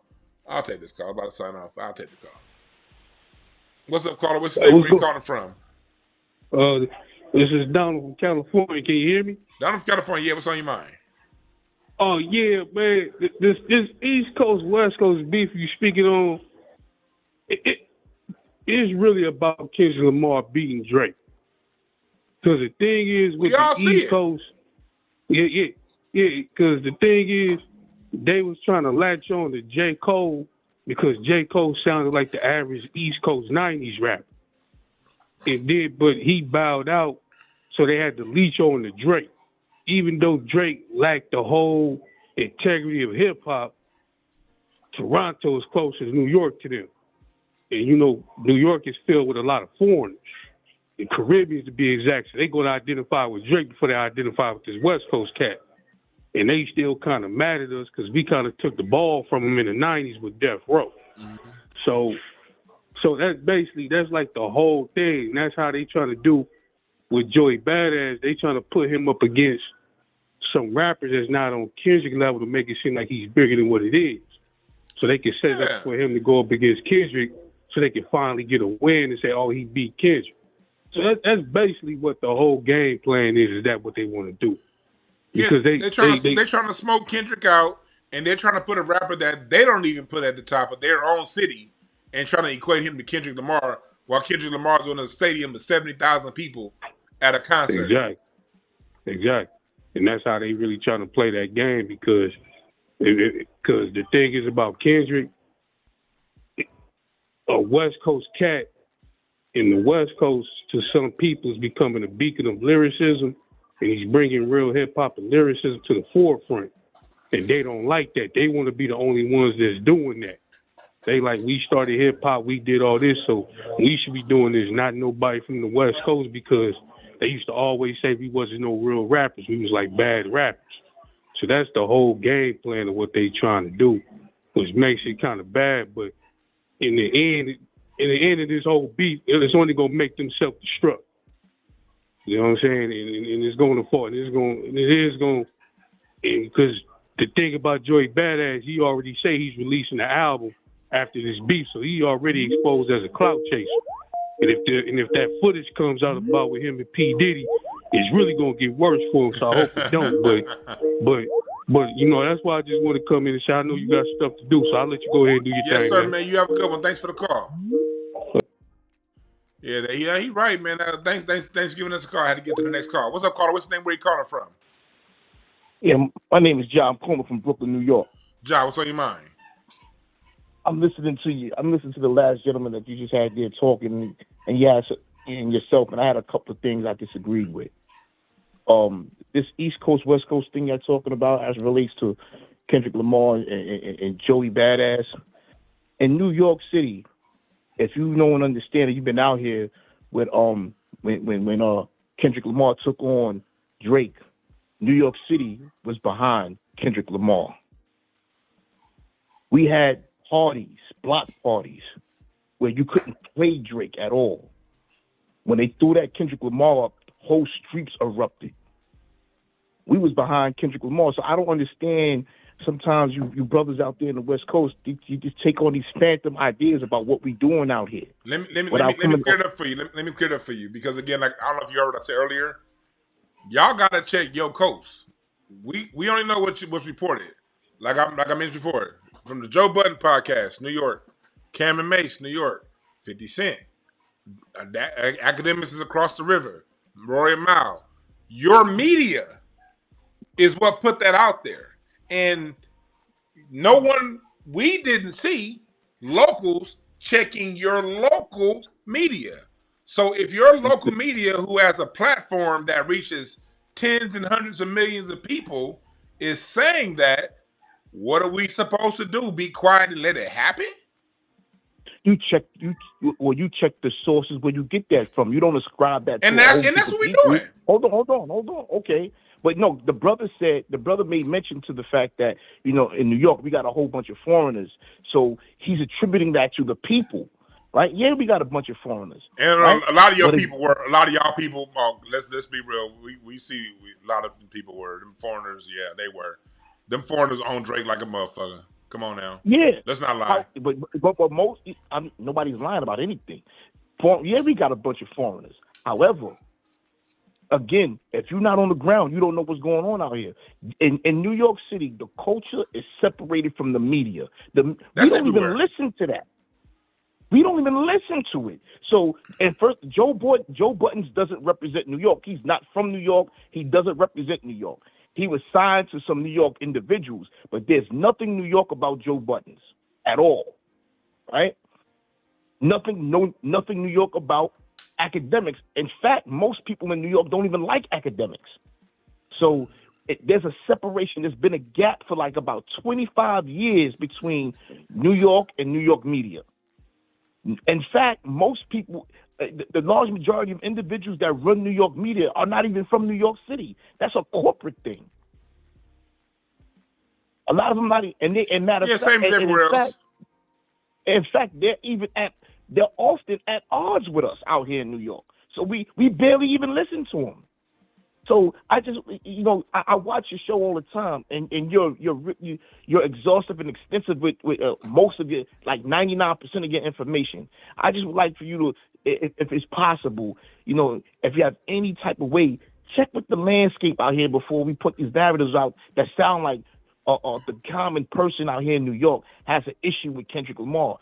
From moving around New York City, moving around Brooklyn, when that thing was going on, the average person in New York, I'm telling you, they was running Kendrick Lamar out here into the ground. And I hear what you're saying.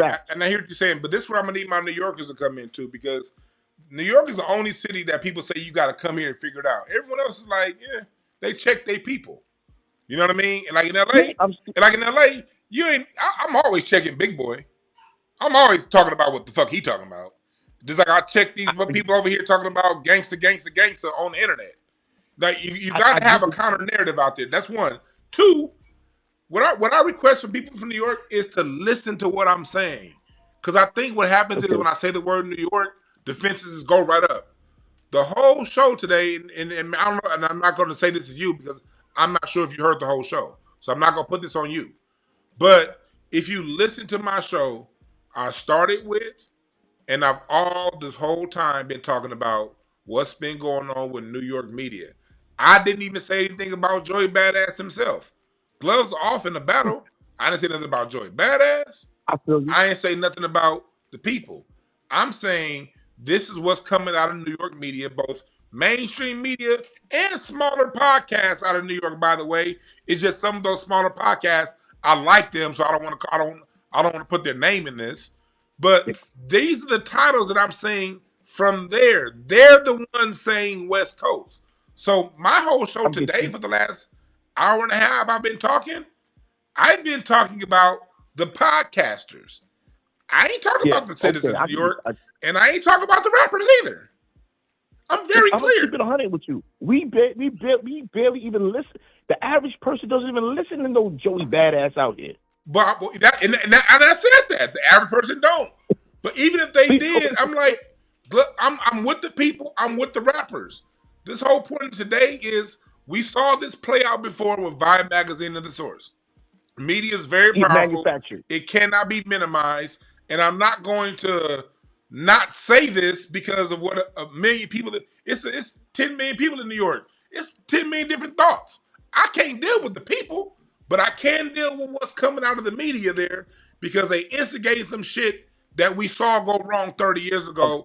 And I at least want to be one voice saying, stop that shit. It ain't cool. I get what you I get what you're saying. I want to put it out there that people need to know and understand that New York media is not necessarily connected to the streets. And and when I say the streets, I mean the music and the culture coming from the streets. Two different things, two different entities, and they're often at odds with us. They'll be running something in the ground on in New York media, playing a bunch of stuff that we're not even listening to. Real talk, so man. That's how it is here too. That's how it is here too. Like Big Boy, they don't even play these local LA rappers that you're not going to hear Rayvon. You're not going to hear these people on the radio in LA. You're not going to hear Ab-Soul on the radio, and that's unfortunate. Yeah. They play Drake and Cardi B out here just as much as they do in New York. Yeah, facts. You know, and I do agree with you when you trace this back to Kendrick Lamar and Drake, especially out here. A lot of New York media was upset about the Kendrick Lamar thing, but at the end of the day, they had to get in line because nobody. I'm talking about the streets. Nobody was jacking the Drake thing. Yeah, this is how. And that's a business. Those are business decisions. And also know that I understand the difference, and I've talked about the difference before. The people of New York chose Nas in the beef between him and Jay-Z. New York media chose Jay-Z, and it was the people of New York that stood up and let the rest of the world know. Y'all made it very clear in 2001, 2002. Nah, nigga, Nas won that, and y'all media was loud, and the rest of us around the country heard y'all. All I'm saying is I'm going to need my people from over there to be just as loud about these media puppets that's trying to instigate some bullshit. Because we don't need it.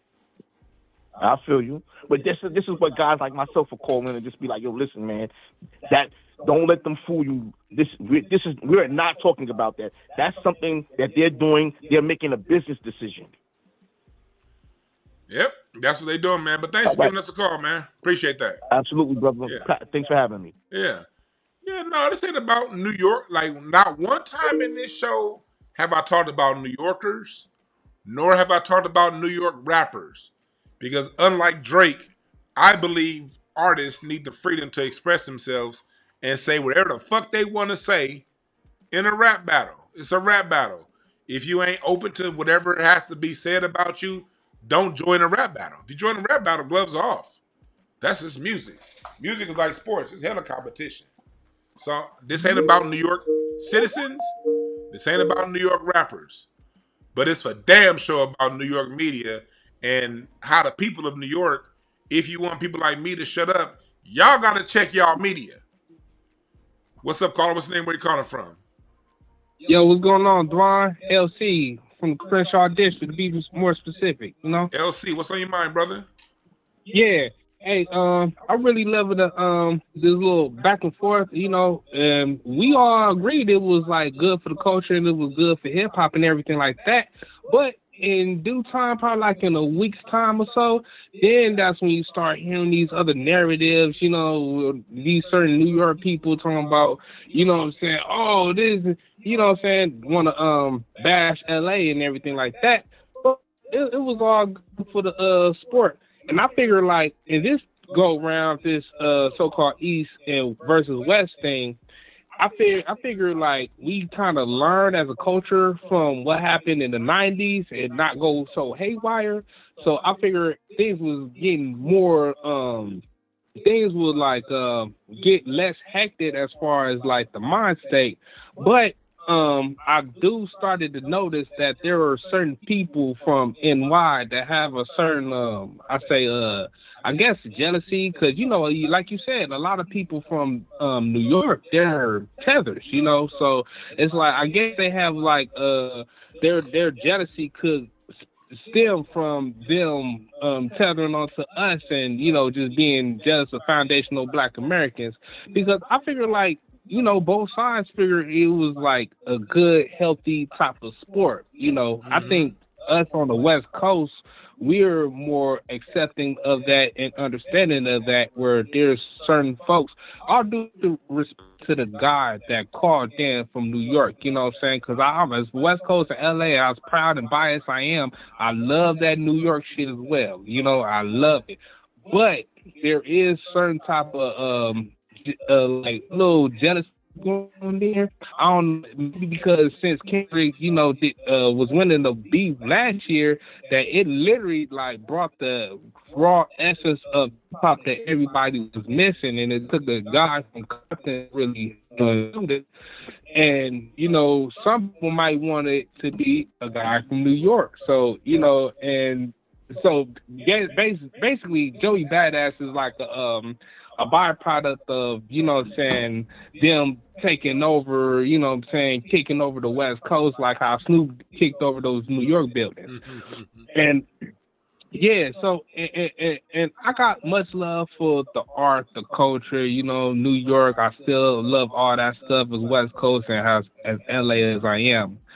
But like you said, they have to regulate certain narratives that could be, kind of harmful for the culture. Like all this extra out stuff like how we ain't nothing, or we not we can't rap and all this other stuff. Even though we have countless of MCs that could really like watch these dudes, you know what I'm saying? But I'm a hold it down for LA on my end. I'm a rep, but I love all that shit. I love East Coast, West Coast. As you should, as we all should. You gotta love it all, man. Don't let the media and these punks divide the sound. Look, if it sounds good, it is good. Shit. Right. And what sounds good to you may not sound good to me, but it don't mean it ain't good. We all got our own preferences. Like what you like, bump it, rock it. But all this other homo shit these niggas be doing, oh, it's from the West Coast. I'm like, shut up. Yeah. Basically, we don't have to break the code down to, build ourselves up. That's all I'm saying. And that's not the mindset we should go about it. You know what I'm saying? I do love the trolling part about it, you know what I'm saying? Because people, even since Muhammad Ali, you know what I'm saying, he was trolling his opponents before he actually fought.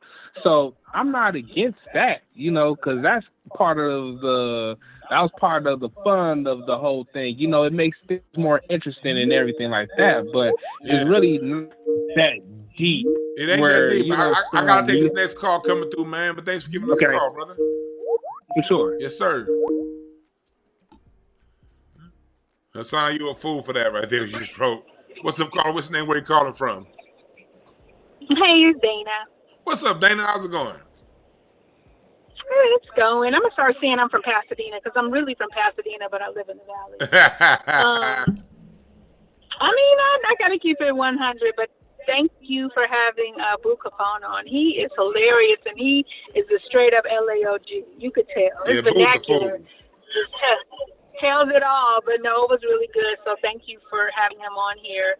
As far as these rap beats, I think it's just something like, how people try to get in the algorithm and they try to keep themselves going and relevant. I think that's what this is too. Mm-hmm. That's what it is. That's true. I think it's an algorithm play also, and that's what I'm just saying. Okay, at some point, it may be an algorithm play. But, those of us with a microphone got to be responsible for what we play in the algorithm. But you know what? Go ahead. I'm sorry. My dad's always say, all money ain't good money. But go ahead. Oh, mine used to say that too. Or everything that looked good to you is not good for you. So I'm just getting kind of sick of it because, people trying to keep themselves relevant, trying to keep their name out there. We haven't heard of Joey Badass on a rap tip, and I don't know when, if ever. Right. Like, I know him from the Kanan show. I knew he was a rapper, but I never, really heard his stuff. I thought he was mainly like underground. But this going back and forth, I think with Kendrick's thing is that it's organic. Mm-hmm. It grew out of something like the grassroots. It's just not manufactured. And, everybody is trying to get theirs and, get a piece of what they want. But, I don't know what to tell you. It's just not meant for everybody. Everybody ain't going to rise to the top. Real talk. Everybody ain't going to rise to the top. You right about that. Thanks for giving us a call, Dana. All right, Dwan. All right. Have a good one. Yeah, she right about that. Shit. I saw somebody in the chat say LA down bad. This look like LA down bad. This last night. This look like LA? This is from the company man's Twitter. Do this look like the LA's down bad to you? Look at all the people. Does this look like LA gives a fuck about a Joey Badass? This is LA last night. Does this look like LA gives a fuck?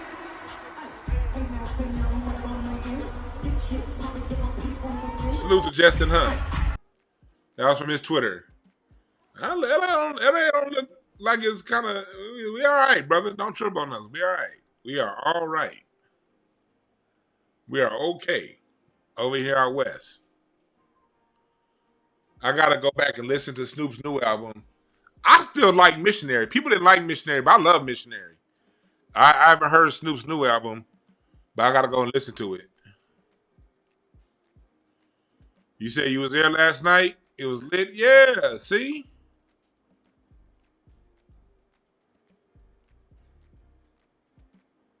Yeah.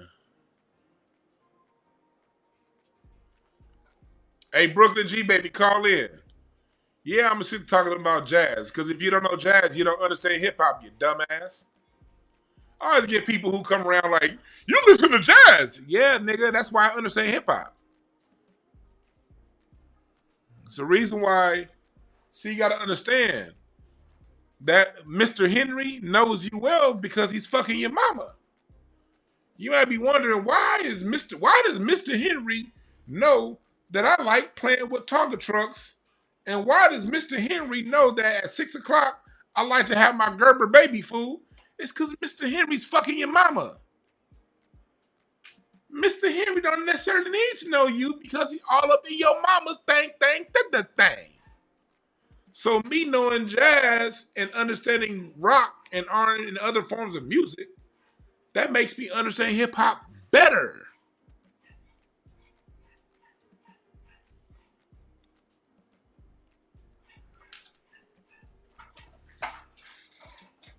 But if you got an issue with what I say, you can call in 323. I was about to sign off. If you got an issue with what I say, you can call in 323-744-7425. Right, Tribe Called Quest, Rakim, De La Soul, Jazz. Yeah, the reason why what makes thing that made and I got to tell Rakim this to his face, and I'm so glad I got to tell her because you want to give the greats their flowers before they die, while they're here, I should say. And I got to tell Rakim himself that Rakim is to hip hop what Charlie Parker was to jazz. When Charlie Parker brought in bebop, he brought in that phrasing, that ba-ba-da-ba-ba-ba-ba. When Rakim came in with that, he rephrased how hip hop will be done forever. But Rakim was also his parents were jazz musicians, and he plays the saxophone, like John Coltrane and Charlie Parker. But your dumbass, not you, Fetty, but whoever that person that made that comment earlier, your dumbass only knowing hip hop wouldn't understand the connection. But when me and Rakim had that conversation, we ended up talking for like an hour. Because real know real. The real know the real. And Rakim got to, we got to talk about that,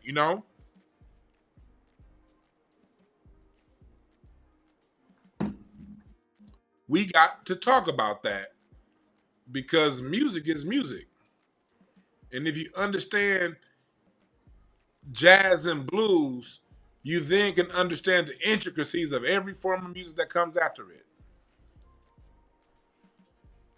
But it's the only way you're going to understand any popular form of American music is to understand the jazz and the blues.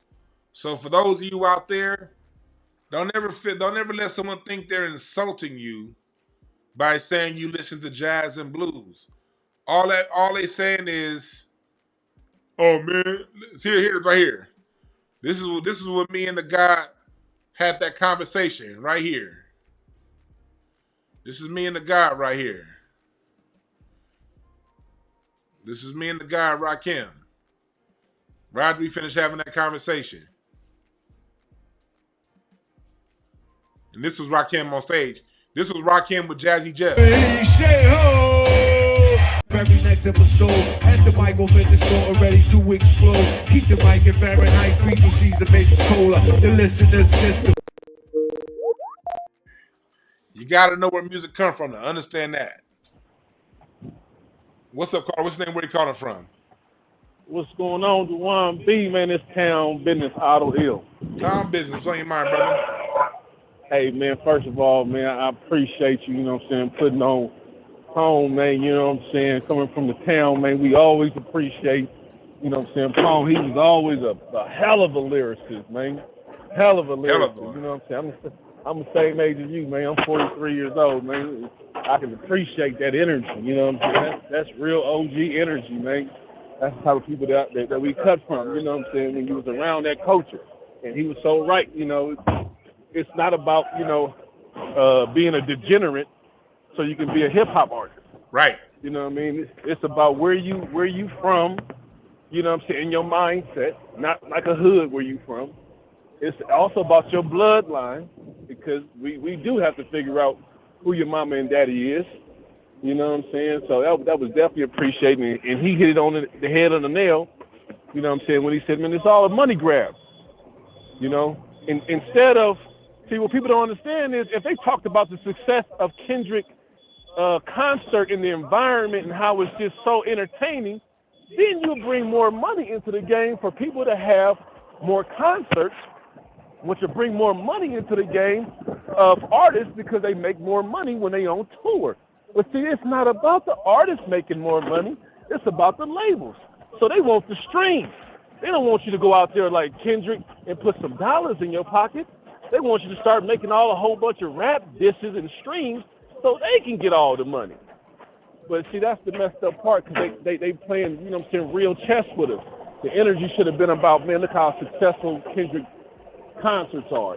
We need to get up on better concerts or good concerts like Kendrick. But that's how you know people with the money is putting something behind what they're saying. They ain't really feeling like that. It's their investors who want us to be sidetracked and have a beat that's going to make the artist less money. Yep. It's going to make the artist less money to have streams than concerts. We should be competing on concerts, not who going to kill who and all this old whack stuff. So, You yeah, make a good it's point. all... You make a good point, because you get a concert. We're not even gonna go SoFi Stadium, because that bag, if you sit on a stadium that big, that bag is at least $3-4 million per show. Let's talk about something lower. A venue that seats 5,000. If you get a bunch of rappers together with some promoters, and you're gonna have, you know, okay, whatever beef that goes on, and have these beefs on a higher. I ain't talking about the little small battle rap shows; those are good too.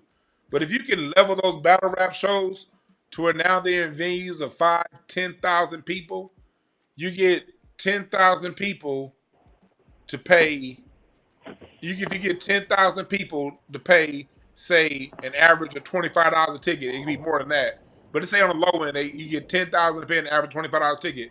That's $250,000 minus fees and everything, minus the promotion and all that. You take from that 50 venue fees, promotion, paying promoters. All right, cool.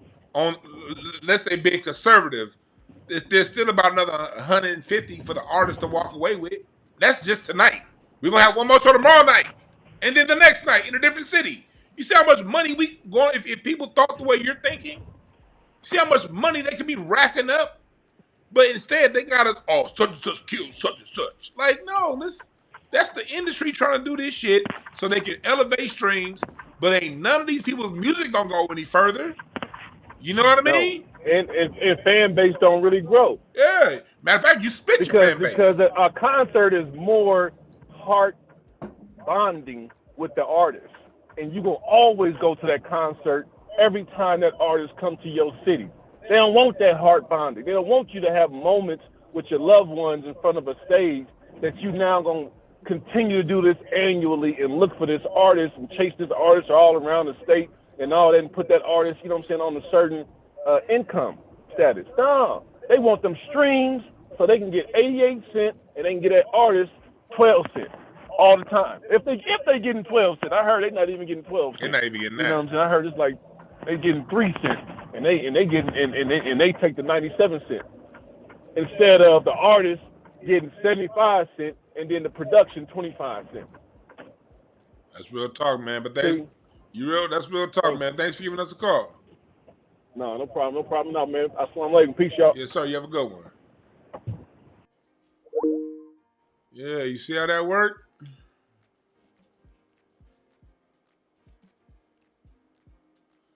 Yeah, we got a couple people in the chat that's just trolling. They just want some attention. He said so far it was the people in the aisles. Yeah. I waited till the last second to go get my ticket. Like, goddamn. I never wait till the last second, but I've been so busy doing this documentary and writing this book. My documentary's still on the way, y'all. Writing this book and all kind of stuff. I looked up, I was like, oh shit, that shit's tonight. And the only seats was left was them goddamn Ticketmaster resales, and I was not about to spend no $500 to sit at the top of SoFi Stadium. Kiss my ass.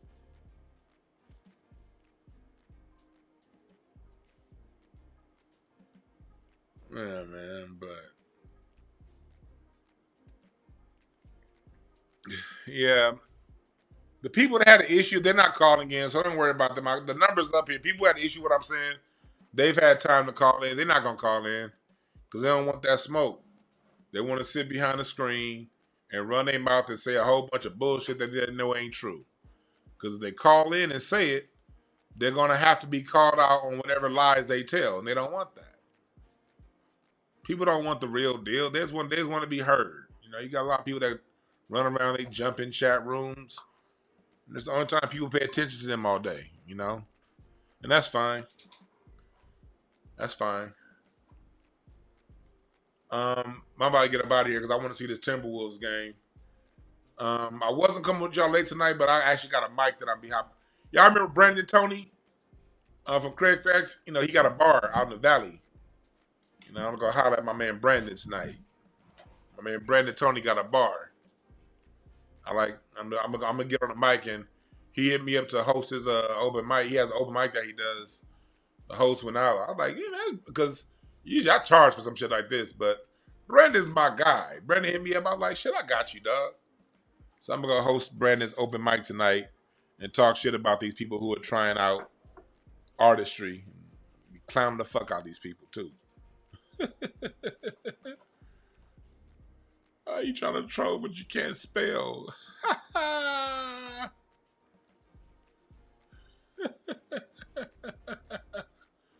Yeah, that Nar dude.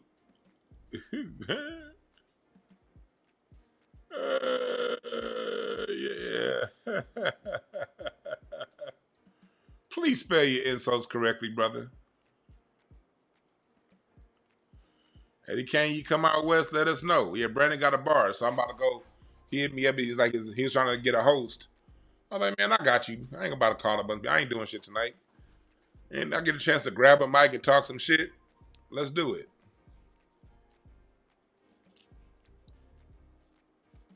All right, so I'm about to go watch this game. Y'all have a good one. Remember, there are no perfect messengers, only perfect messages for those willing to pick up the game.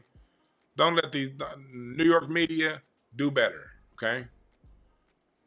New York media, do better. Everything ain't worth the click. Everything ain't worth the click. Stop trying to make a whole regional beef out of a group of amazing artists just trying to, you know, get level A skills up through a battle. That's all battle is. Battle culture is part of Black American music culture. Whether it be whether it be the barbershop quartets that stood out in front of barbershop poles, whether it be the doo-wop groups that sang under the streetlights, whether it be any of those people, jazz musicians, blues musicians, rockabilly, boogaloo, disco, funk, rhythm and blues, whatever form of music we create, battle culture comes along with it. And when artists are battling it out, that's between those two artists. Let's keep it that way. All right? Y'all have a good one. We out.